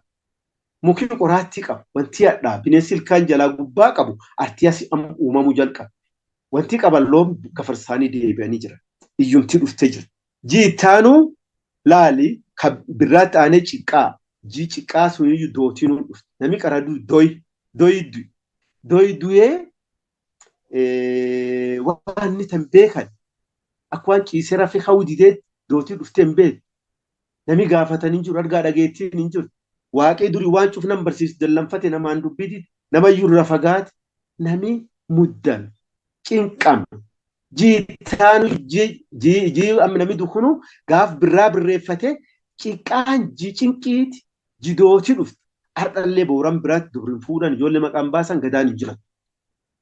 Ji'addeenna jedhan irra goran in eeggatan dubrin fuudhan yoo heerum taateef isin jaalattee heeruma harreseen taatan hin galchu jedhanii malee immoo ayyaan edatee durbin fuudhu ayyaan edatee hin jilatu ayyaan edatee homaan tokko tolfatu maan jikanatti ji'a addeennaati birra birreeffatee ciqqaan ji'a addeenna jedhe birra birreeffatee ciqqaan ji'a addeenna jedhe aadaa waan tokko lam jikan ji horma horbeessaa ji dhibaayyuu ha dhibaafatan amlaal ji birraa gartee irreechaa maaliif kunini waan fula fiiqqajee ji birraa ji lafaa dheetan ji waaqaan dheetan ji araaraat araar galan malee jifti tokkollee hin jirtu maal jennaan dooti dhufte waaqii dallanfatee namirra deebii jedheetini jiciqqaa kanayyuu laali ayyaanni jiciqqaatu rurrumii ayyaan waraabessaa lumaasii ayyaan nyeencaa gaafii leencii uumam gaafii waraabessii uumam ayyaan kanaa jedhe amma namni rakkatee waaqadheeti naani ayyaanni ta'an gidaadaani loon gafarstaan kaani laga farstaani hadibii waaqii namaa kenna gidaadaan har'a ayyaan looniiti jiisaa immoo sadaasa birraan dabre ciqqaan dabre am sadaasaan ayyaan araaraati jaraaraati waaqii loonlee namaa deebise loon loon argatanii boriyyaa immoo ayyaan ruudaati ruudii ayyaan oolaati oolaan araaru waaqa dhufe har'allee yoo namni walitti geessellee oolaan walitti dheetan yoo dubru fuudhanillee oolaan walitti dheetan nam guddaa akka abbaa gadaa maalii kanallee yoo walitti dubbiin nam galtu oolaan itti dheetan wayyuu oolaan itti dheetan qaalluu oolaan itti dheetan soddaa oolaan itti dheetan oolaa araariin didan namni araara oolaa dide nama araara waaqa dide waaqii gidaadaa loon namaa kenne boyyaa ruuda oolaa namaatti hin dhufe oolaan laftanirraatti hin uumamne waaqii gubbumaa bobaa qabatee namaa dhufeen jedha oolaan laftanirraatti hin uumamne laftanirraatti oree malee waaqii gubbumaa namaa dhufeen jedha ayyaan 27 kan seenaan uumaaf uumamaa kana waggaa tokko akkanaan uumaaf uumamii waaqa fixatee jedha akka bultii torbaa yookaan maani warri amantaa jiru kan jiru asii Oromoo waggaan tunu waggaa waaqii uumaaf isaa ayyaan torba jiru qabee tartiiba kanaan waan akka evolution waggaa gurguddoon akkana taatee jira. Kan kattaanu beekumsi guddaan eegii doollee namaa kennee oolallee namaa kenne wanni ilkaan jala gubbaa qaba mukii qoraattii qaba wanni laftanirraatti nam miidha laftanirraatti uumamtee jira. Amma gaaf namaa araarame uumam isa sun balleessuun fee waan nam miidhaatiif immoo namni jidduu waaqii jiraachuun fee namirra fagaachuu filate. Yoo namirra fagaatu beekumsi namaa eebbise. Beekumsi inni qara jalqaba eebbise beekumsi samii kan hamma ayyaan 27 kan ujjii dhawaa taamma tebilii lammaffarraatti itti aantu kanaan amma irra barachuu dandeenye kan jechuudha. Tanaaf maaltu dhufee uumaaf uumam isaa namaa wal miidhuu danda'u. Bofa buutiin bineensi wanni ilkaan jala gubbaa qabu wanni hadhaa qabu wanni namni miidha qabu cuftinuu eegijji birraa uumamti. Tanaaf yoo namaa araaramu uumaaf uumam isaa kan wal balleessu wal nyaatu wal miidha kan jidduu taa'uu hin dandeenye walitti gadhiiseetiin biraa ol gale gaafii waaqni namirra fagaate gaafas ol gale malee immoo namaa asaasuu hin lakkine gaafii raagii amma dhalachuuf deemu kan erga waaqni namirra fagaate namaa asaasuu jalqabe maal jedhi wanni inni dhaamate. Waan gara kiyyaa hojii ilaalladha. Harkaan namaatti sanii asaasa ganama wagaafadhaa laal warra saasa waaqaa qabuuni warra argaa dhageettii ta'e kaan warri waaqa ilaan hin argin asaasa argaa dhageettii tanaan waan waaqa beekee namatti argaa dhageettiin akkan gudhufte jechuudha. Raagomiinu raagii jalqaba raagii Oromoo yookaan raagii Oromoo Booranii warra alii dubbanna kan waaqa wal dubbatu. Warri sun gosa hawwattuu wallinsa akka gosi Booranii himuutti hawwattuu wallinsaa warri alii dubbanna kan waaqa wal dubbatu raagii jalqabaa. Eegi namirra fagaateellee abuu jedhan abuu ammallee namni walii akaakuu abaaboo abuu turoo jedhan abuu namni waaqii jaallata waan cufu waaqii itti himedha. Akka warra kaanii aksaasa raagomaan ta'in ka eegi namirra fagaateellee waaqitti wanamaa dhibu kan namaa waaqaan wal argu abuu kan jedhan. Abuun kun nama hedduu ore eegi xabu nama ore abuu tokko nama oree jedha. Nam cufu xabootti ore xaboof xabaabedha xaboo dhiiraati xabaab immoo dubartii. Warra argaa dhageettillee cinaachuun xabaabootti cinaachuun xabaabu ta'ee jedha. Xaboof xabaaboo 49 dhale warri kun lachuu lakkoolee yeroo 49tu har'allee Booran dubartii tokko uulmaan dubartii bultii 49 bultii 49 maan xabaabootti. Haati nam hundayyuu horte adii gurraachallee sumaatti toree jedha. Adii gurraachallee xabaabumaatti toree jedha. Adii illee sanyuun bifa gurraachaa irraa dhalatee malee sanyii bifa biraatii mite gurraachumirra sanyiin bifa adii baatee jedha. Warra argaa dhageettiin nama akka abboo dambalaa warri ufaan fuula fiiqisu akkas jedha. Kanaaf gartee amma namaatti namaa asaasa raagii nabiyootillee eeggisuun dhufu. Warri waan waaqaa ummati Oromoo immoo warri waaqa arge warri waaqi barsiise jalqabirraa waaqa barsiise eegii waaqi namirraa fagaate karaa warra argaa dhageettii karaa warra raagaa jechuudha. Argaa dhageettiillee raagirra dhufe qara raagaa dhufe. Waaqa jir waaqi warra raagaa kanatti wanamaa dabarse warri waan raagi kun namaa laf kaa'e warri argaa dhageettii waan raagaa kan namaatti. Argaa dhageettii jechuun hiika isa namni guddoon hubatu. Warri fagoo taa'ee fagoo waa argu. Warri fagoo taa'ee waa dhaga'u. Warri ammaan tan nurra waa qorannuuf namni akka hin waa qoratulleen haasaa warra argaa dhageettii sun qorannu malee namni argaa dhageettii har'a fagootti waa dhaga'u. Fagootti armu taa'ee fagoo waa argu jiru. Immoo iman argaa dhageettii haasaa argaa dhageettii qabanii jedha. Kana namoonni hedduun namni gargar hin beeku. Yoo jaataniin ka'ee waa namaatti jaatanii jaarsa argaa dhageettiidha. Akkasiini. Warri argaa dhageettii warra fagoo waan beeku waan waaqi yookaan gartee duru waaqa raagatti namaa dubbatu suni har'allee warra argaa dhageettii qabu waaqi ittum dubbata. Armumtaa'ee waan namni hin dhageenye huunnu waan Ameerikaa ta'uu jira waan kun fagoo ta'uu jira dhaga namni biraan dhaga'u dhaga'ee waa namaatti. Armumtaa'ee fagoo waa arga waan hin arga kan namaatti argaa dhageettii jechuun sun imani argaa dhageettii waan namni jaarsi lafa jiru kun cuftiinu iman warra argaa dhageettii sun qaba. Warri iman argaa dhageettii sun qabu immoo waan sabii kanaallee cufa argaa dhageettii fi warra durii waaqi barsiisaan irra argatan jechuudha. Beekumsi gaafa nam bira deem amma waan kan cuf nam beeke namni yoo bira deem akkanumaa biraan deem bineensi lafa dhufuullee qorsi eebbise. Wal fadhubuu dandeettanii seer hen aadaa hen aadaa dhufee aadaan duuba namni aada malee seenee naani seerii dhufe tartiib qabdannu kun. Eegi waaqni namni irra fagaatu waaqni aadaa namaa eebbisee nama bira deema. Aada malee aadaa hee dhuftee naan aada malee suniif seer kaan. Seer kaanii seeriillee akkasiin kun dhufe. Kanaaf waaqni waan kan cufu bineensa sun cufayyuu akka inni nama dheetu ulfinni namaa kennu. Laftaan bulchee akkumitti dhaamata kaan. Ammoonni gartee namoonni xixiqqoon tokkollee ni dandeetti. Immoo wanni gurdoollee nama dheetti. Wanni akka arbaallee namni tiitteellee dheetaanii immoo arbiinuu nama dheeta. Kanaaf waan kan cufu namaa eebbisee deema. Namni humni guddoo akkana tana qorate jechuudha. Beekumsi inni namaa kenne inni guddaan beekumsa samii kana. Amma tabilii lammaffaa sun doktor yoo nu garsiifte tabilii lammaffaan sun wanni kan garsiisaa jechuudha. Tabilii lammaffaan sun waan samii kana agarsiisa. Tabilii lammaffaa kan laala. Tabilii kunam samii kan garsiisa jechuudha. Inni jalqaba yoo dubbifnan lakkoofsa kattaan diimaa kun immoo 12ti. 12 jechuudha. 12 taanee bodiin tabilii kanaa wanti inni garsiisu inni jalqaba buluun sun samii kan garsiisa. Urjiin samii sun kee jirti jechuudha. Urjiin torbaan samii sun kee jirti. Tabilii diimaa kana yookaan gabatee koloonii diimaa kanaatti aanee buluun sun urjiin torbaan achi kee jirti. Urjiin sun torbi idaa'uu tokkoo jedhe. Maan jennaan urjiin sun maqaan ishii torba. Basaan immoo waan basa duraatiif basa bal'aa ta'ee fi torbi idaa'uu tokko jenneetiin urjiin sun torba. Gabateen kuyyoo sana agartan waan bareedu bultii 363 tawaggaa tabbif kalaandera kanaa yookaan bif dhawaa kanaan laf kenne armu gubbaa jira. Inni buluun sun samii sun keessa urjii sanattuu jira jedha. Inni magariisii ittaan sun immoo guyyaa dhoofti dhaate jechuudha guyyaa dhaa.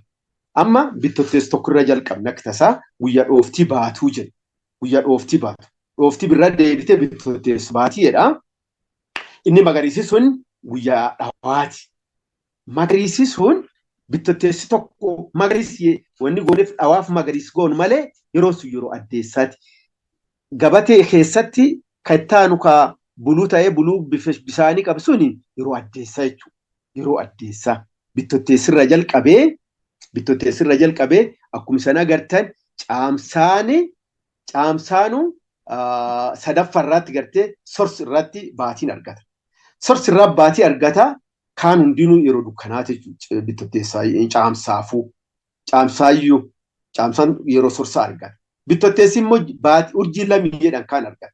Urjiin tun torbaan akka urjiidhaa jennee malee inni 4 urjiin bakkalcha. Lamiin urjii, buusaan urjii, sorsii bakkalcha.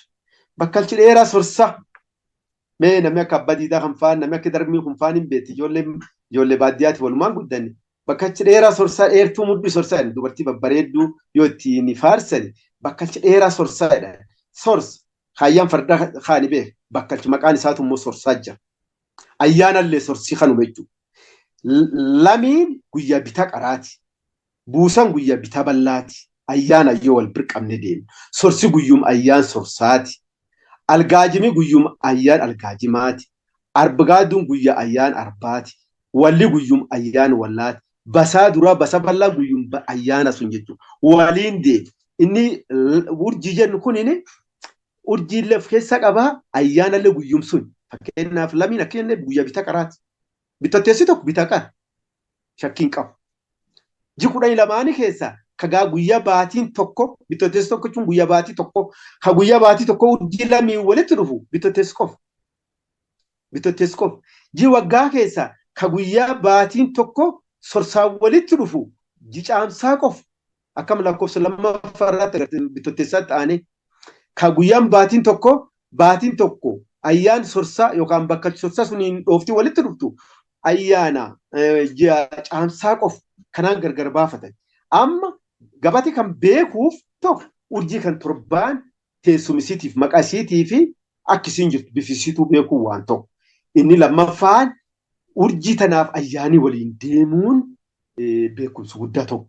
Inni sadaffaan yeroo kan baatii walitti dhufte dhooftii kun installation deekaa jedhan kun guyyaa kan walitti dhuftiin warri kun sadeen walitti dhufu jechuu danda'a.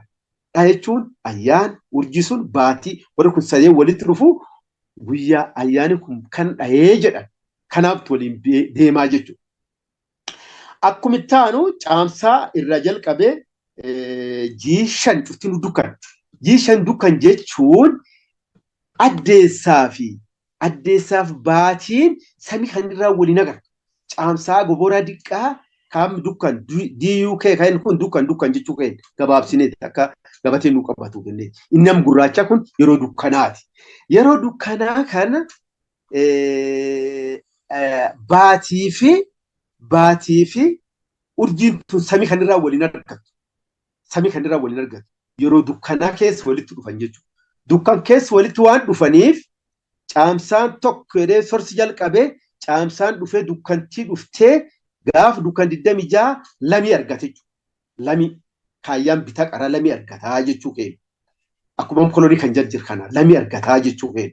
Tanaaf G5 jigattee samii kanaaf baatii waliin argatu. Waliin muree jira.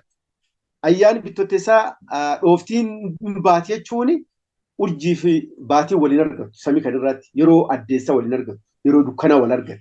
Sun waan ta'eef ayyaantuu warri yeroo addeessaa karaa galgala kan gara agaa jii jiru gartee jii ilaaleetiin waa'ee ayyaana dubbatu. Yeroo dukkana kan immoo rafee ka'eetiin halkan keessa yeroo dukkana kan ayyaanaa fi baatii fi urjiin kun walitti dhufu yeroo dukkana laalan jechuudha. Yeroo dukkana kanallee inuu ilaalanii jechuudha. Obora diqqaa darbee birraa irratti magariisa nuu dhufu. Magariisi sun guyyaa dhooftii deebituu jedha. Dhooftii birra deebite dharrallee. Dhooftii birra deebite. Baatii fi urjiin yeroo addeessaa samii kan irraa waliin agarre kan bitotteessi darbite. Darba dhufee wacabajjiituu dhumirratti argata. Gaaf birraa baatiin guyyaa 13 bule addeessi 13 bule urjii lamii walitti argata. Walitti deebi'e. Dhooftii birra deebitiin ta'a.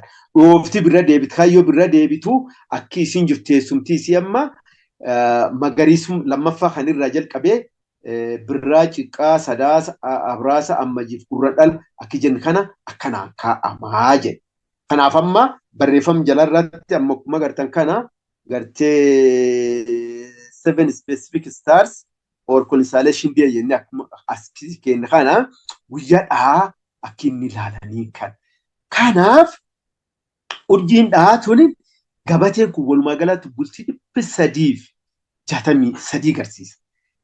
Yoo garaagarummaa kana ilaalle mee akkuma sana agartan birraan 13 ciqqaan 11 sadaasi 12 sadaasi 9 abraasaan 7 ammajiin 5 gurradhalii 3 akkasiin deema. Garaagarummaan birraa 13 fi garaagarummaa birraa 13 fi ciqqaa 11 yoo garaagarummaa ji kana laalu feene formulaan xiqqaan tokko ammas jala kennamaan 13 ida'u ayyaan 27 irdhisuu gartee guyyaa 11 kaamma ciqqaan deebi'eetiin dhufeessun. Kanaaf maan jedhee armirraa takkittiin kaa'ee gartee formulaa walumaa galatti x plus 27 minus x prime gartee x biraa akkas goonee walqixa 29 haafi kaa'e. Haafi kana addunyaan walii galti ammoo yeroo jalqabitti laakkaan kaanti garaagarummaa qaba. Ayyaani yoomseen halkan yeroo amma aduun dhiite kana tokkodha jalqabe. Aduun dhiite jechuun ayyaani tokkodha jalqabe. Halkan kan hunda laakkaatee bor biiftuu yoo baatu laal gimmaashi deemne jirra jechuudha. Gimmaashi deemne jirra. Warri solar kalandarii immoo yoo laftii bariit kan amma biiftuu tokkodha jalqabe. Guyyaan inni biiftuu irra jalqabe tokko jedhu halkan tokko sa'aatii 2 darbe jira jechuudha. Kanaaf warri guyyaa laakka'u guyyaa warri laakkaa'an 29 haafi godhukunini haafi halkan tokko ka dabarti kan hin argatu jechuudha. Kanaafuu ji'i 9 ka am 29 tuqa 5 jedhani kan kunini fuul guyyaa 30 citaa jechuudha. Ayyaani irra gadaaf ji'i irra gadaaf ji'i 3 ka ayyaani isaallee laal akka gurran dhalaa ayyaan 3 qabu ka akka obora guddaa maganatti caarraa irra jalqabee ayyaan 3 qabu ka akka salbaanaa ka ayyaan 3 qabu warri suniin 29 dabree 30 tuqa 5 ka ka'een jechuudha gabaabumatti. Kun immoo guyyaa 31 citu 30 tuqa 5 jechuun 31 citu jechuudha. Ji'i 9 ka guyyaa 30 citu ji'i 3 immoo ka 31 citu walitti guyyaa 90 guyyaa kun guyyaa 93 qaba. Walitti deebinu bultii 300 fi 63 qaba. Saayinsiin kaanii akkamiin walitti raarsinaa sun qorannoo gargaraa gaafata. Ayyoo xiqqaatti teebili kan akka kaa'uuf wagga 3 irra fixata. Halkan yeroo barii gurraallu halkan kaa yeroo dukkanaa laf duumansii hin jirre yeroo gadi duumansii namni duumansii urjii arguu si dhoowwee waa'ee dhahaa dubbachuu hin dandeessu. Maan jennaan wal birtu dhufee dhoofti sun wal argachuuf taane dhoofti turu akka 3dha. Tokko wal cina taa'eetti wal cinaaffadha. Yeroo garii akkan if duraattidha. Yeroo garii akka waan bir darbuu jedheetti akkan if duubattidha. Itti gaarrifata. Bir darbeetti if duubaadha. If duraa diriirtudha jedhanii warra ayyaantuu waan gargaraati. Yeroo kamiyyuu cina waliin taa'u. Haqi ta'e wal hanqachaa wal darbaa cina walii taa'a. Bif kanaan ta'a. So tanaaf yeroo duumessi jiru arguu hin dandeenyu. Meeshaa ittiin ilaal waan hin qabnee fi yeroo samii kanirra duumessi hin jirre ka biiftu ka baatii fi urjiillee sirriitti arguu dandeenyu. Yeroo garii waan duumessi akkas amma yeroo rooba akkana kan waan duumessi wanni godhuu fi ayyaan eduu fi garmalee nama rakkisa. Maan jennaan dhoofti kun jijjiiramuu dandeenya. Gam karaa biraatiin wanti namni shakkii hin qabne akkuma gabate kan irratti agarru. Yeroo birraa jalqabnee haga bittotteessaa turtii garji 7 yookaan jija guutuu waa'ee kalaandaraa laf kaa'uu dandeenya. Piriidiktochuu dandeenya. Waan jija aalii rooba maal fakkaata? Jija aalii dhahaa maal fakkaata?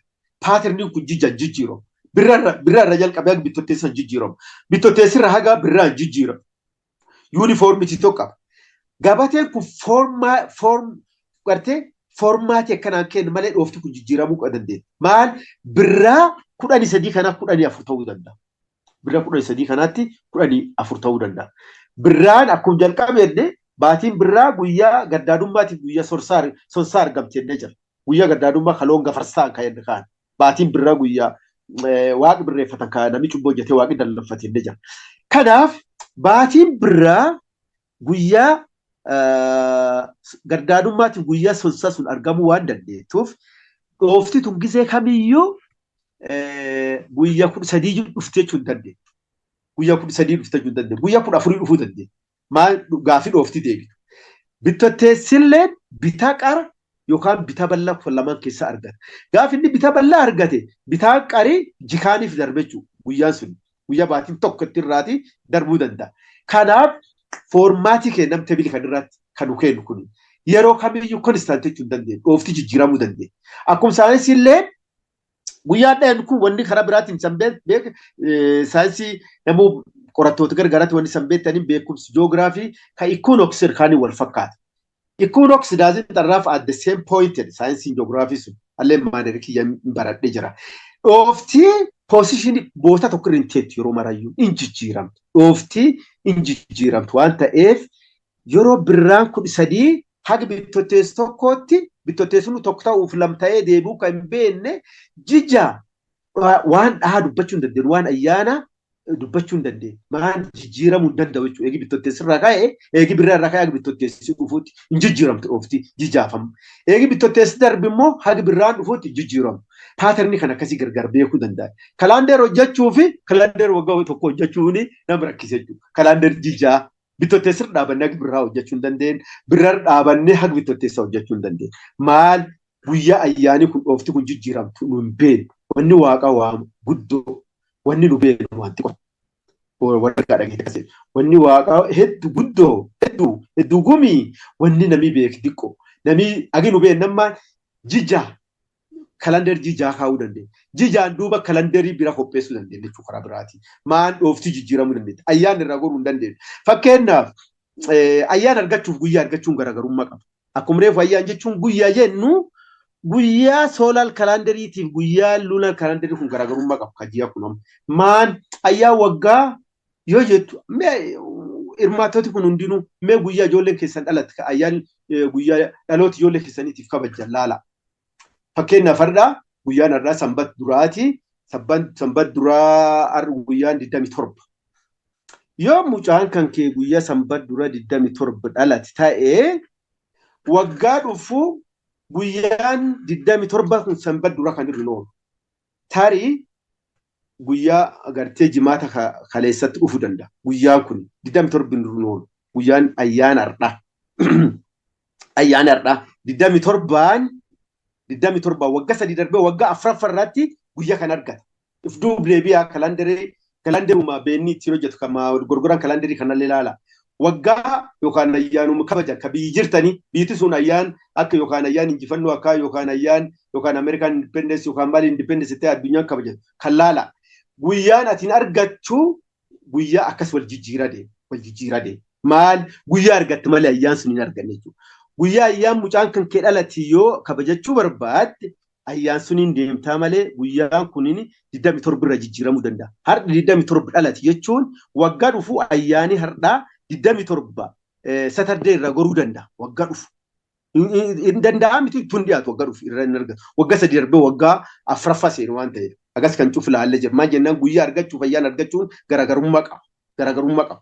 Kanaafi maal jennaan wal bira qabne soolaar kalaandeerii fi luunar kalaandeerii kanallee yoo deemnu garaagarummaa kanaa jira jechuudha.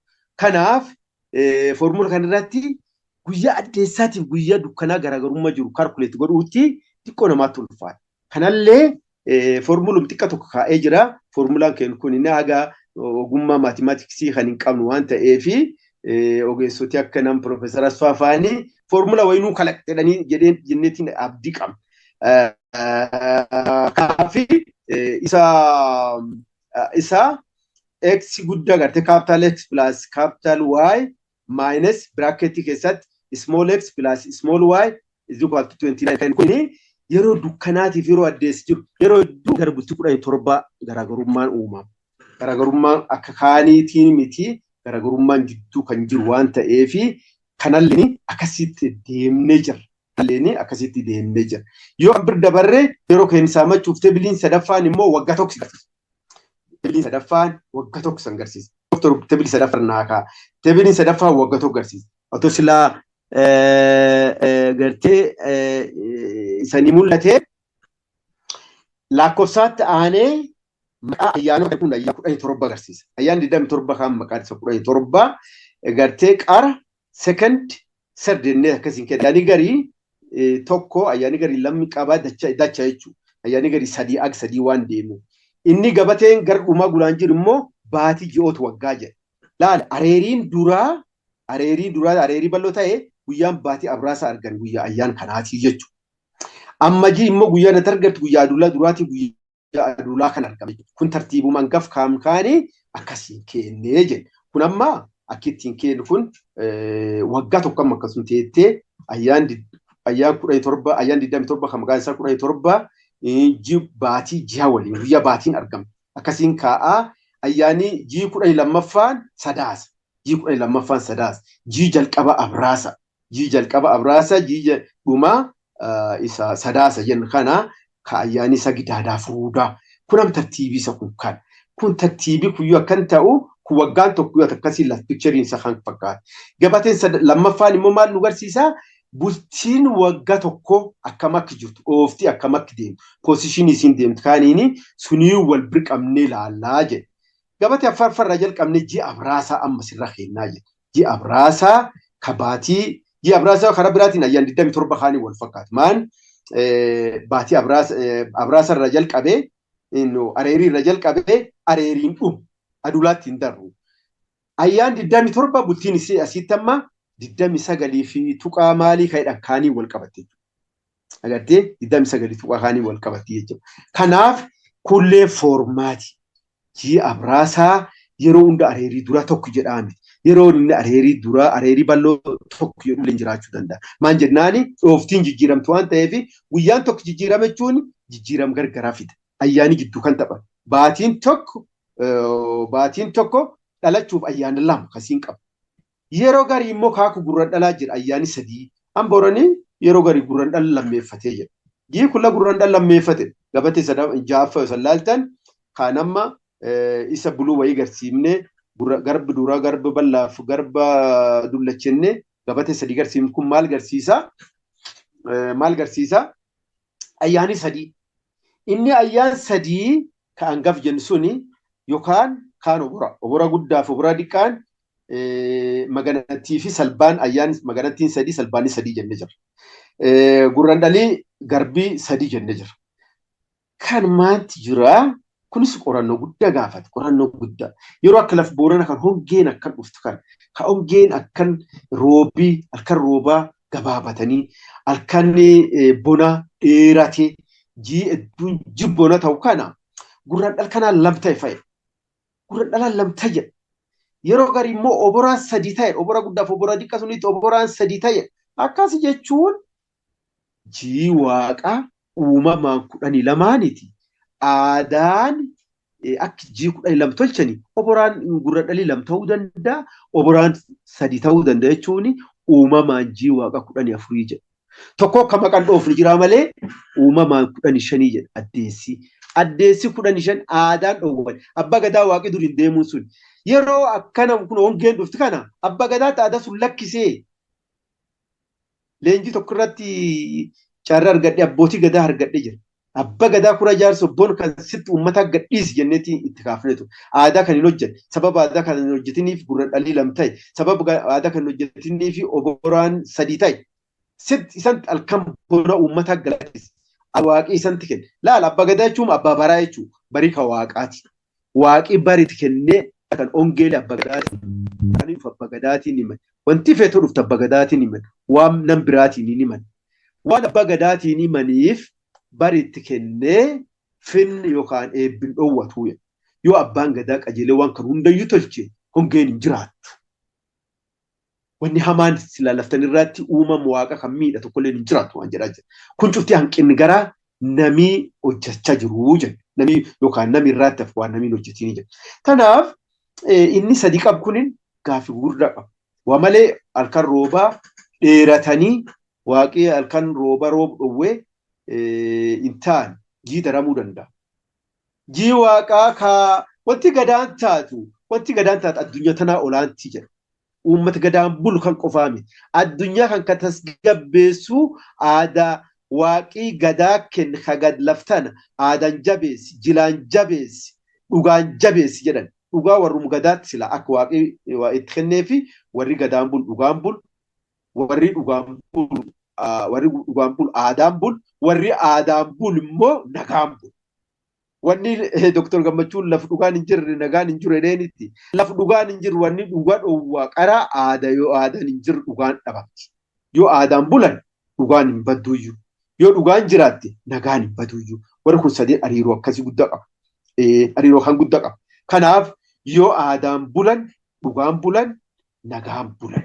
Warri addunyaa tanaa tokkollee bara aadaan hin buluuf jidduusaa nageenyi hin jiru. Yoo warri gadaa ammoo waan kan hundayyuu tasgabbeesse seeraan deeme addunyaan tun hin gufattu. Waan gadaan taatu waan addunyaa olaanaa yookaan waan gadaan taatu waan beenni bahee daawwatu waan addunyaa kan cufaaf olaanaa. Kanaaf wanti qorannoo guddaa gaafata.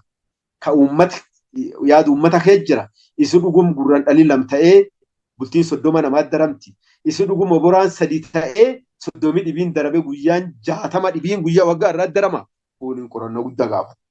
Waan addunyaan bultii 300 fi 65 fi walakkaa maal jedhani maal beetti yoo gurran dhalii lam ta'ee oboraan 3 ta'e gudiin dhibiin gabba'uu dandeenya.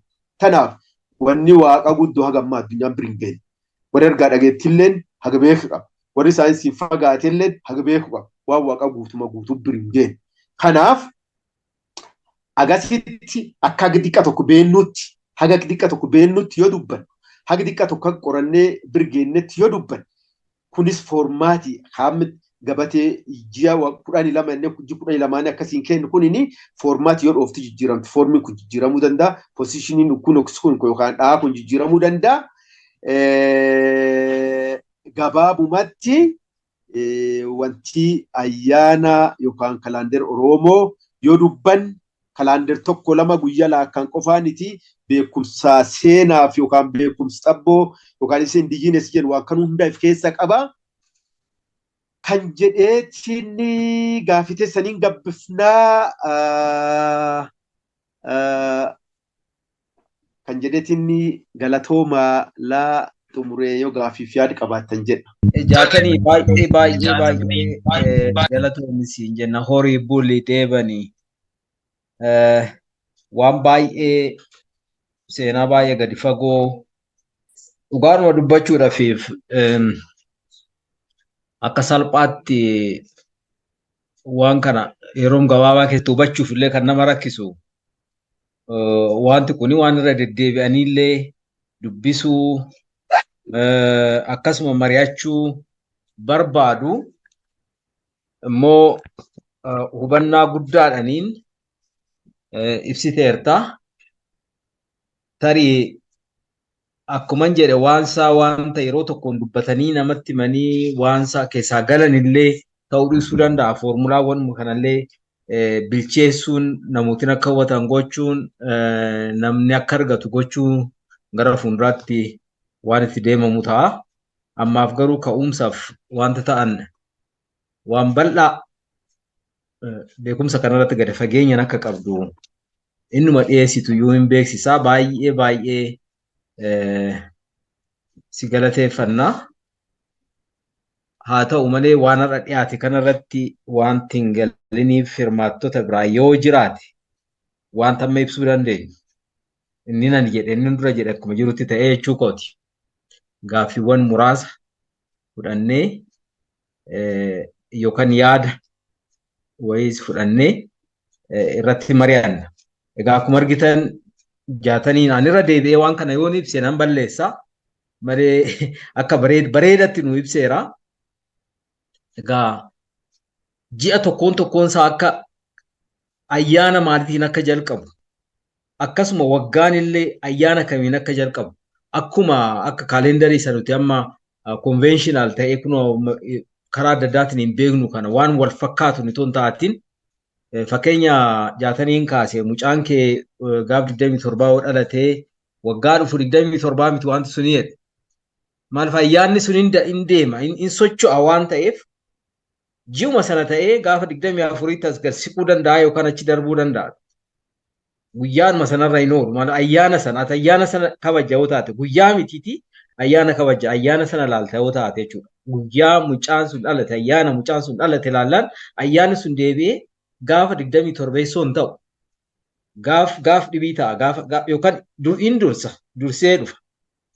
Kanaaf ayyaanuma sana hordoftee mucaa kanaaf gaafa dhaloota isaatii kabajuutti deemtaa jechuun akkasuma waggaan illee kanuma waggaan kun ayyaana kamiin jalqabe maal agarsiisa barri kun bara akkamiiti isa jedhus of keessaa qaba. ji'i kun ji'a maaliiti? Ji'a maal ittiin hojjetanidha? Guyyaa maal ittiin hojjetanidha? Ayyaanni kun ayyaana maaliiti? Kan guyyaa gubbifasaa moo kan guyyaa jilaa moo kan guyyaa fuudhaa moo kan guyyaa soodduu moo gaaf soodduu dhaabbatamu maal guyyaan kun kan jedhu tokkoon isaa waan amma nu ibse kana wajjin kan deemu irra deebi'een balleessu waan baay'ee nu ibseera yeroo keenyas immoo haalaan fayyadamuuf akka nuuf ta'uuf mee yoo gaaffii qabaattan gaaffii yookaan yaada isin hirkaa fudheen gara obbo Teessootti deebisa gaafan xumure jechuudha. Jaatanii waan namootiin kaasanii waan tarii yaada irratti kennuu qabdu yoo taate yaadannoo qabachaa nu turi. Gama keessanii yoo yaadni jiraate yookaan gaaffii yoo jiraate kaasuu dandeessu. Ijaa callisamee fi waa jedhaga. Profeesar jedhime waliin barreessini gaafuma jaatanii maqaa si dha'uun dhaga'e. Absaa'uun jedhama. Profeesar Asfaaw jedhi. Waan kana technical side isaarratti 1995 waggaa 30tti siquuf deemti fakkaata. Modelii ishee hojjedheen Journal of Oromo Studies irratti maxxansamee ture. Linkii isaa Dr. Hambisaafin erge amma daawunlood gochuudhaaf hin dandeenye. Ammoo barbaadee waan hin argu natti fakkaata faayilii koo waan akkasii usually deleting godhu.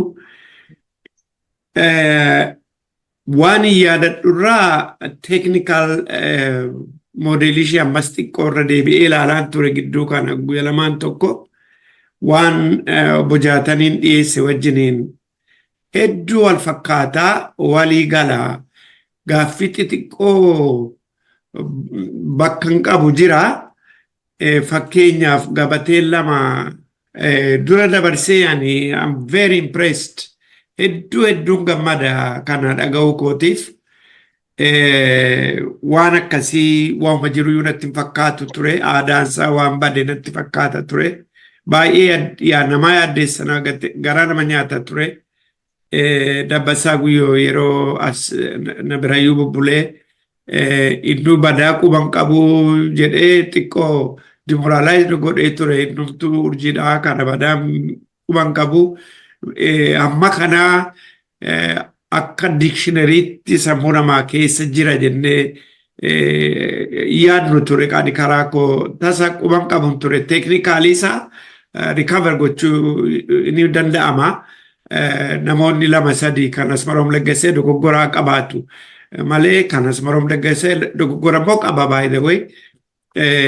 Asmaroom mataansaa amaneera walgahii hoosaa irratti publicly panelii tokko irra teenye akka kitaaba isaa keessa ni jiru sun versionii sun dogoggora akka qabu amaneera. Sana sirreesseen ture isheen 95 sun artiklii sun kan baate.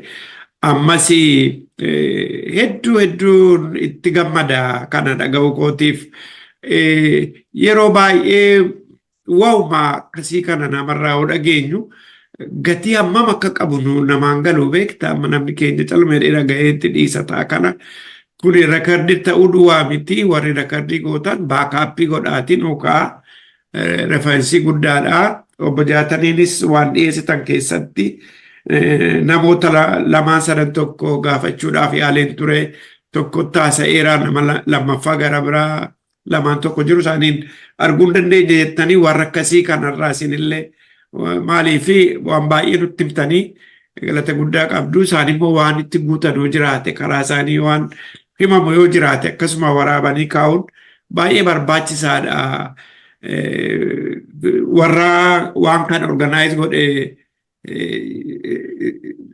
Nobel Prize Oromoo isinii kenninaadhaaf tokko waan baay'ee ajaa'ibaa ta'ee taa'uu qabudha kalcharii aadaa Oromoodhaaf. Karaa koo obbo Teessoodhaaf teeknikaalii akkamitti akka hojjetu torban lamatti naaf hiriira obbo Teessoon waadaan galaachi irratti qophaa'ee dhufeen agarsiisa. Waan xixiqqoo waan obbo Jaataniin jedhe wajjin moodeeliin ani qabu caamsaan Eepiriilidha. Eepiriil keessa dukkanaadha. Entirely urjiin torbanuun argamanii akka moodeelii kootti isaan lammii fi buusaan argama jedhanii meeshee irra deebi'een ilaala. Inni kaanii baay'eensaa walii gala natti fakkaata. Ammoo egaa akkuma jedhe irra deebi'ee nan agarsiisa. Eepiriiliif Meey keessas urjoonni hundi jahan argamanii the whole night dukkanadha. Baay'ee ganama triangulumin argama lammiin akkasitti ni hubadhe moodeelii kootiin. Garuu immoo isa amma gabatee lama jedhanii obbo Jaataniin naaf erganiiru isa wajjin wal bira qabeen irra deebi'ee sirriitti ilaalee dhufee gabatee isaanii fi yaadan ani qabu kana immoo akkamitti akka wal simachiifnu waan tokko jira. Gaaffii waan hin qabu isa wajjiniin walitti fidnee I think very precise Oromoo calendar gadi baasuudhaa fi yeroo xiqqoo keessatti waan dandeenyu natti fakkaata. Hedduu galatoomaa jedha ammas irra deebi'ee. Thank you. Ayyee yaada nuuf kennitanii fi Profeesar baay'ee galatoomin siin jedha. Akkasuma yaada kan qabda yoo jiraattanii egaa gara fuulduraatti immoo mata duree kanarratti bifa biraatiin akka qophiin jiru achumaan nutti himtaniirtu gaariidha. Nirmaannee waan isaa achirraas waa baran.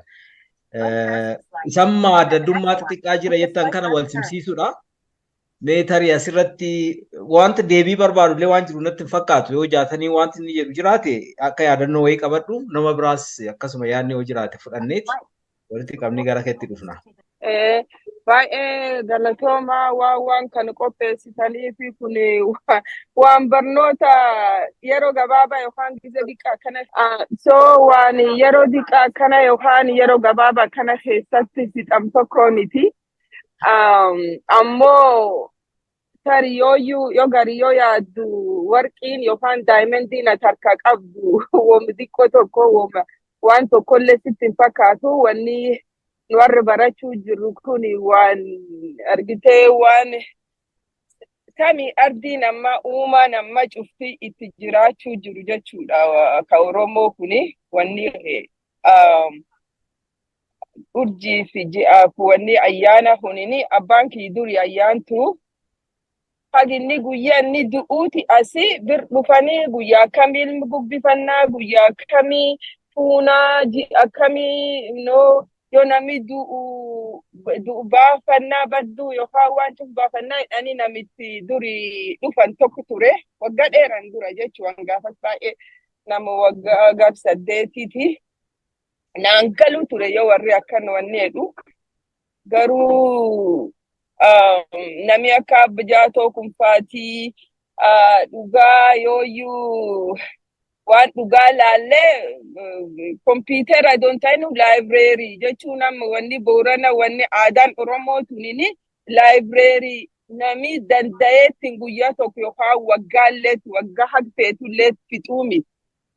Nam bira dhiisi inninu hagamma waan hedduu gaafii qaba jechuun jaatoon jechuudha. Jaatoon iyyuu maal jennaani warri waan jira marayyuu waan hin jirre marayyuu gizee tokkoon sin barsiisu.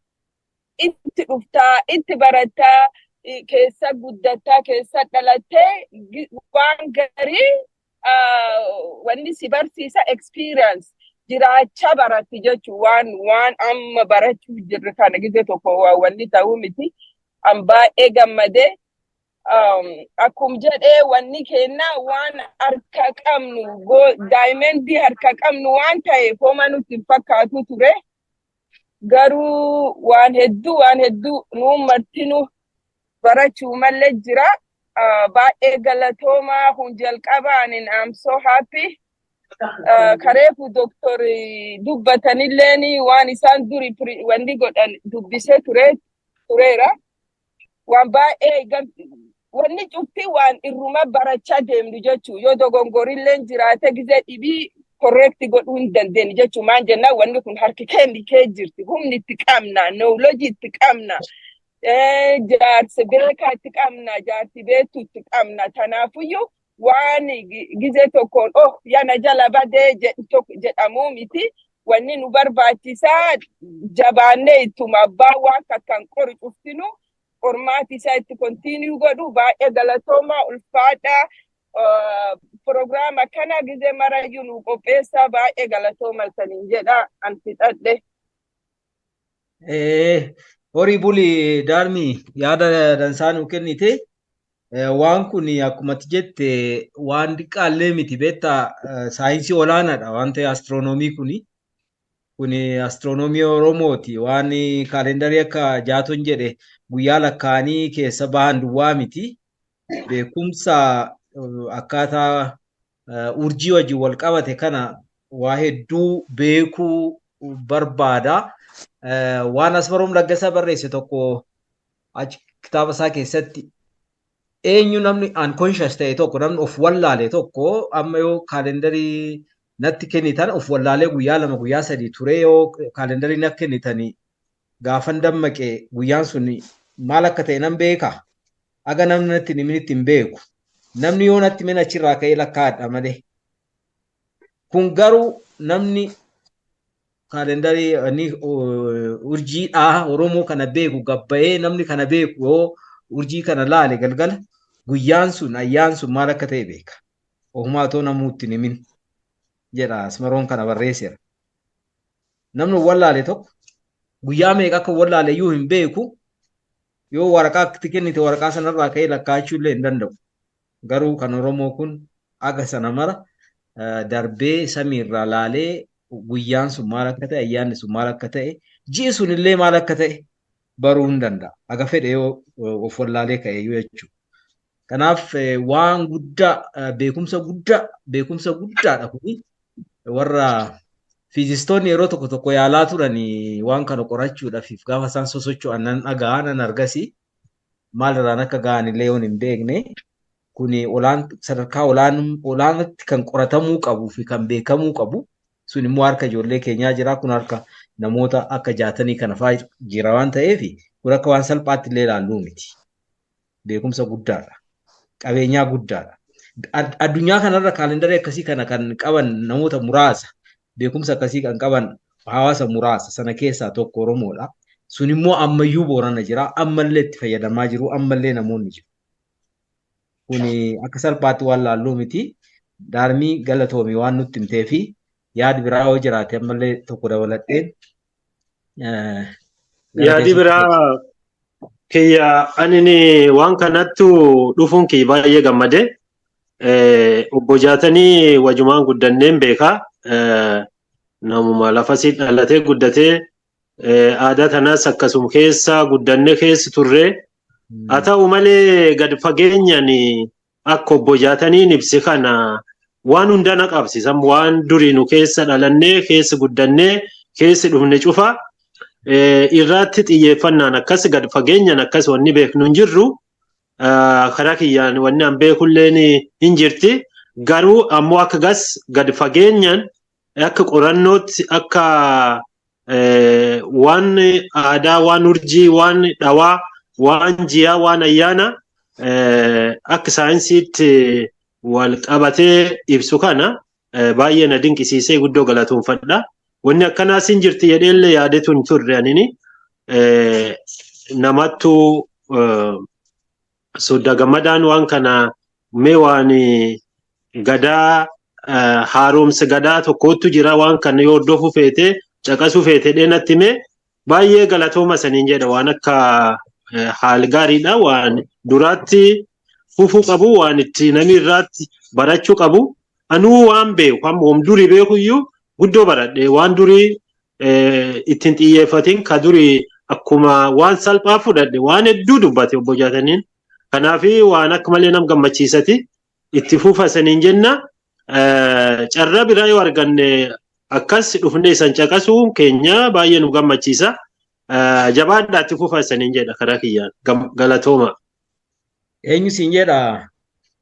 Ani ni Father Did Wario jedhami. Did Wario. Luba Catholic Church luba. Father Did jedhamu. Tole ora bulaa Father si galateeffannaa. Egaa yaadumaa waan akka gaaffii miti. Kan dhibee yoo jiraate yoo kan biraa jiraate malleen fudhannaa yoo hin jiru ta'e gara 60tti sin deebiseen sana booda teessootti deebina. Haalli dika qotaan akkasii wanta isaa tajaajilanii ammoo waan guddoo tasaa dheessee guddoo dhugaa mashiif sila waan akkana kan gartee yoo dandeenye sila waan akka kitaaba itti sila barreessanii akka gartee uummatillee namni kennallee sila barachuu danda'u akkasii sila yookaan gartee akka viidiyoo wayii qabanii sila akkasii akka uummatii kennallee irraa barachuu gochuu baran suuraa kana callaa tafuu malee akkasii duuba kun akkasii callaa tafuu malee jechuumaa fi wanni waan kitaaballee barreessanii akka gartee namni hedduun irraa barachuu danda'u akkasii adda jaasan ta'e warri bulee warri san qopheessan waan qopheessan illee galatooma warra bulaa deebanaa jenna akkasuma. Jaatan. Ayyee galatooma jedha yaadii akka yaada akka nam jajjabeessu. Guddoo natti tolee jira. Wanti immoo an jedhu jiraate. Beekumsi kunini wanti qabatu inni guddaan kanumatti kitaaba dubbifnee yookaan kitaaba laf kennee kitaaba irraa dubbisanii barannu qofaa miti. Samii kan jala teessee halkaniif addeessaaf dukkana samii kan jala teessee deddeebitee yeroo dheeraa gartee namuma fiildi guddaa yookaan baay'ee fakkaata. Yoo akkas hin taa'in akka kanaanii namaaf dafee wanti namni waan gaafatullee xiqqoo gaafiin hin baay'anneef inni tokko akkanaatu yookaan tilmaama kanaatu waan qabullee guddatan wanti immoo gaafachuullee gaafiin sii dhufuu qabdi. Yoo gaafiin akka sii dhuftuuf immoo waan ta'e agartee wanti kaayyoo sii galuu dhabdi gaafiin namaa dhufti. Anamma gaafiin hin ka'in kana wanti inni itti fudhadha akkasi. Jaarsi guyyaa fakkeenyaaf si barsiisa. Waa'ee seenaa kanaa si barsiisa. Halkan immoo laal garaagaruu qabdi. Guyyaa barachaa ooltee, viidiyoo kanaan barachaa ooltee, kitaaba dubbisaa ooltee, hamma gabbaatee samii kana urjii talaa koftuutti laal mangaf jenne urjii ayyaana baatii warkan sadeen wal qabdee yoo hin hordofin wakatabuuf yookaan akka gabate akkan ammaan kan kenne kan hundayyuu kaawuun namni. Kanaaf gaafiin guddaan gaafii isanii dhufu yoo silaa tiyoorii nam dubban kun isaniif galee wanti gaafii guddaa waan samii kanaati. Waaqaatti gara waaqaatti samiin kun wanti jaarrotiin nuti himtumaan seetan barreeffama amlaal barreeffama qubee kun fuudhi warra barreessa. Barreeffamni tokkoon maqaa isii beekaa akkaataa isii dhuftuun dubbisi isii beeka. Samiin tun urjii gargaraa qabdi. Urjiin tun akka itti dubbisan qabdi. Maqaa ofii qabdi. Warra beekutti immoo samii kan dubbisuu beekee. Kanaaf barumsi guddaa tokko nuu afaa. Barumsi guddaa tokko nuu afaa. Urjii kan akkamitti dubbina? Tokkoon maqaan ishee akkuma qubee afaan Oromoo kanaa qabu. Tokkoon ishee akka qubee maqaa ofii qabdi. Akka itti dubbisan qabdi. Garamii dubbisan. Yeroo kam dubbatti jala dubbatti. Akka isiin itti mul'atu kan qabdi jechuudha. Beekumsa tokko jira. Baruuf immoo akkas waan guddoo gaafata. Yeroo dheeraa gaafata. Guyyaa jaarsi tiyoorii akkasii taa'ee siin haasa'uu danda'a. Waa'ee urjii maqaa si haasa'uu danda'a. Halkan immoo urjii si garsiisuu danda'a. Maanyi na urjii kan hin mul'atu waan ta'eef. guyyaan mul'atu waan ta'eef. Halkan urjii tokko tokkoon si agarsiisuu danda'a. Yeroo dukkanaa waa'ee urjii kabaatii kan si agarsiisuu danda'a. Akka aga baatiin dhuftuutti immoo dhoofti yookaan kun saalishidee kan si mirkanooftu kan immoo gaafas si barsiisa. Kanaaf beekumsa barachuuf kalaandarii mataa isaa kalaandarii godhatee waaqa sammuu kanaan deemu yeroo addeessa waa'ee addeessa wayitti kan isa qaba. Ammumaanee kan dhageenye bannachuu hin dandeenyu nuuf hin gallee fi abdii fudhachuu hin qabne. Amalummaan dacharichummaan barnoota kanaa kan qaba waan ta'eef. Gara jara kanaatti adeebifnu jarri warri keenya kun warri Ameerikaa akka keenya kana yeroo eksesii baay'ee hin qabani. Kanaaf gara isaaniitti deebisnee gara hojii isaaniitti kaa'anii gabaabsinee asi kana keessaa bahuu qabna. Tarii carraan man qabu kanaan viidiyoon akka jiru asumaan daarmi faatoo beekani wanti kun already viidiyoon jiraachirra deebisanii daawunlood godhanii ilaaluu hin danda'anii. Kan biraa jara keenya kanaan adaraa kan hin jedhu namootiin hirmaatanii toora lakkoofsi dabalee gara fuulduraa ijoollee keessumaa dargaggeeyyiin wantoota kana gara biyya keessanii kana jiranis warra gara Ameerikaa jiran kun yookaan Itoophiyaadhaan ala jiranis waan kana tootti hirmaatanii. Fuuldura keenya kana assaayimentiin nu kenname tokko kuush civilization kan jedhus jira. Sana fa'itti too hirmaatanii yeroo immoo gabaabsineetuma yeroo murtaa'e keessatti akka xumuru goonee tootti deemnee dansaan jedha. Ani kana jaataniidhaan galatoomii horii budi deeban jechaa gara Dr. Hambisaatti an deebisa. Baay'ee galatoomaa hedduun isin galateeffadha. Abjaatanii Profeesar Dajanee lachanuun keessaniyyuu hedduu galatoomaa. Barnoota beekumsa hubannaa ogummaa qabdanii akka inni saba keenyaa fi lammiidhaaf akka inni ta'utti fedhii godhattanii nuuf hiruu keessaniif hedduu isin galateeffadha.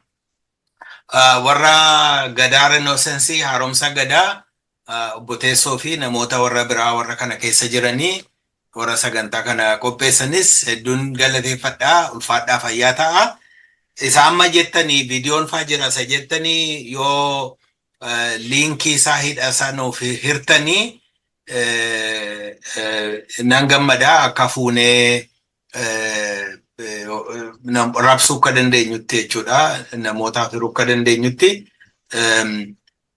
Yoo inni kaan dhibe ani chaatii irratti telefoona koo barreessuu nan danda'a akka nu quunnamuu dandeessanitti kan kiyya ammallee barreessaa hin jira. Maqaa kiyya barreesseera kan WhatsAppiidhaanii nu quunnamuu dandeessu. Hunduma caalaa kan obbo Teessoo qabdu jedhee yaada. Karaa isaanis wal arguu dandeenya. Iimeelii kiyyallee barreesse kunoo wanta jiru sana hin goona. Kanaaf hedduu galatoomaa obbo Teessoon sagalee dhumaa yoo qabaatanii isaan dhaamsaa dhaamanii sagantaan ittaanee jiru kan qindaa'ee jiru sannaa jiraate sagantaan ittaanee jiru gaafa akkasiiti jedhanii waan jiru nuuf ibsanii an karaa gama kootii raawwadheera hedduu galatoomaa fayyaa ta'a waaqayyo na eebbisu. Obbo Teessoo. Fayyaa ta'a Dooktor. Ammas keessa deebi'anii isin galateeffadhaa yeroo baay'ee nuuf dadhabaa jirtu. Sagantaan kun sagantaatti fufuudha. Amma torban lama akkasitti yoo isinitti tola ta'ee Piroofeesarri Asfaaw waanuma kanarratti kutaa lammaffaasaa dhiyeessu. Kanatti aanee egaa kutaa kutaadhaanii yeroo yeroodhaanii dubbiin kun akka calalaa deemu gochuudhaa fi hubannoon namaas akka guddachaa deemu gochuudhaa fi namoonni kan biraanis dhiyaachuu danda'u. Sagantaa kan biraan amma paayipilaayinii irra kan jiru immoo egaa Oromoo Civilization kan jennu kuni hundeensaa Kush Civilization wal qabata. Kanaaf Kush Civilization kana yeroo baay'ee dhageenya maal akka ta'e garuu hin beeknu. Kanarratti ibsa bal'aa akka nu kennaniifi nama kanarratti qoratanii dhiyeessine illee yaadna. Professor Erissaadha. Kan irraa sagantaan kun itti fufaa waan kana wajjin qabannee kan wanni ibsuudha jennee gadaa reneesansiin ba'aa nama yartuu miti. Gadaa haaromsa gadaa kana leellifna jedhanii warri walitti dhufanii jaarmiyaa kana ijaaruudhaaf yaalaa jiranii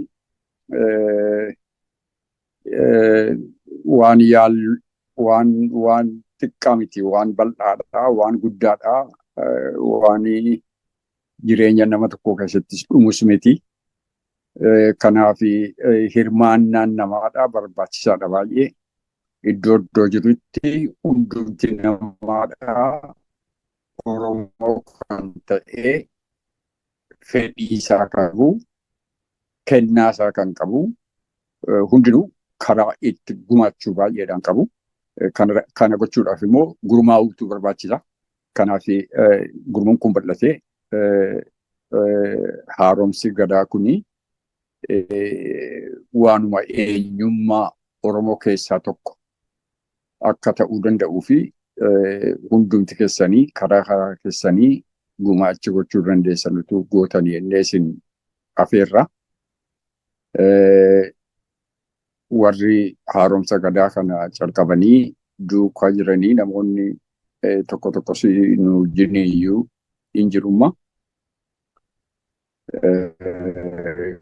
Namoonni akka obbo Lubeefaa jiru, obbo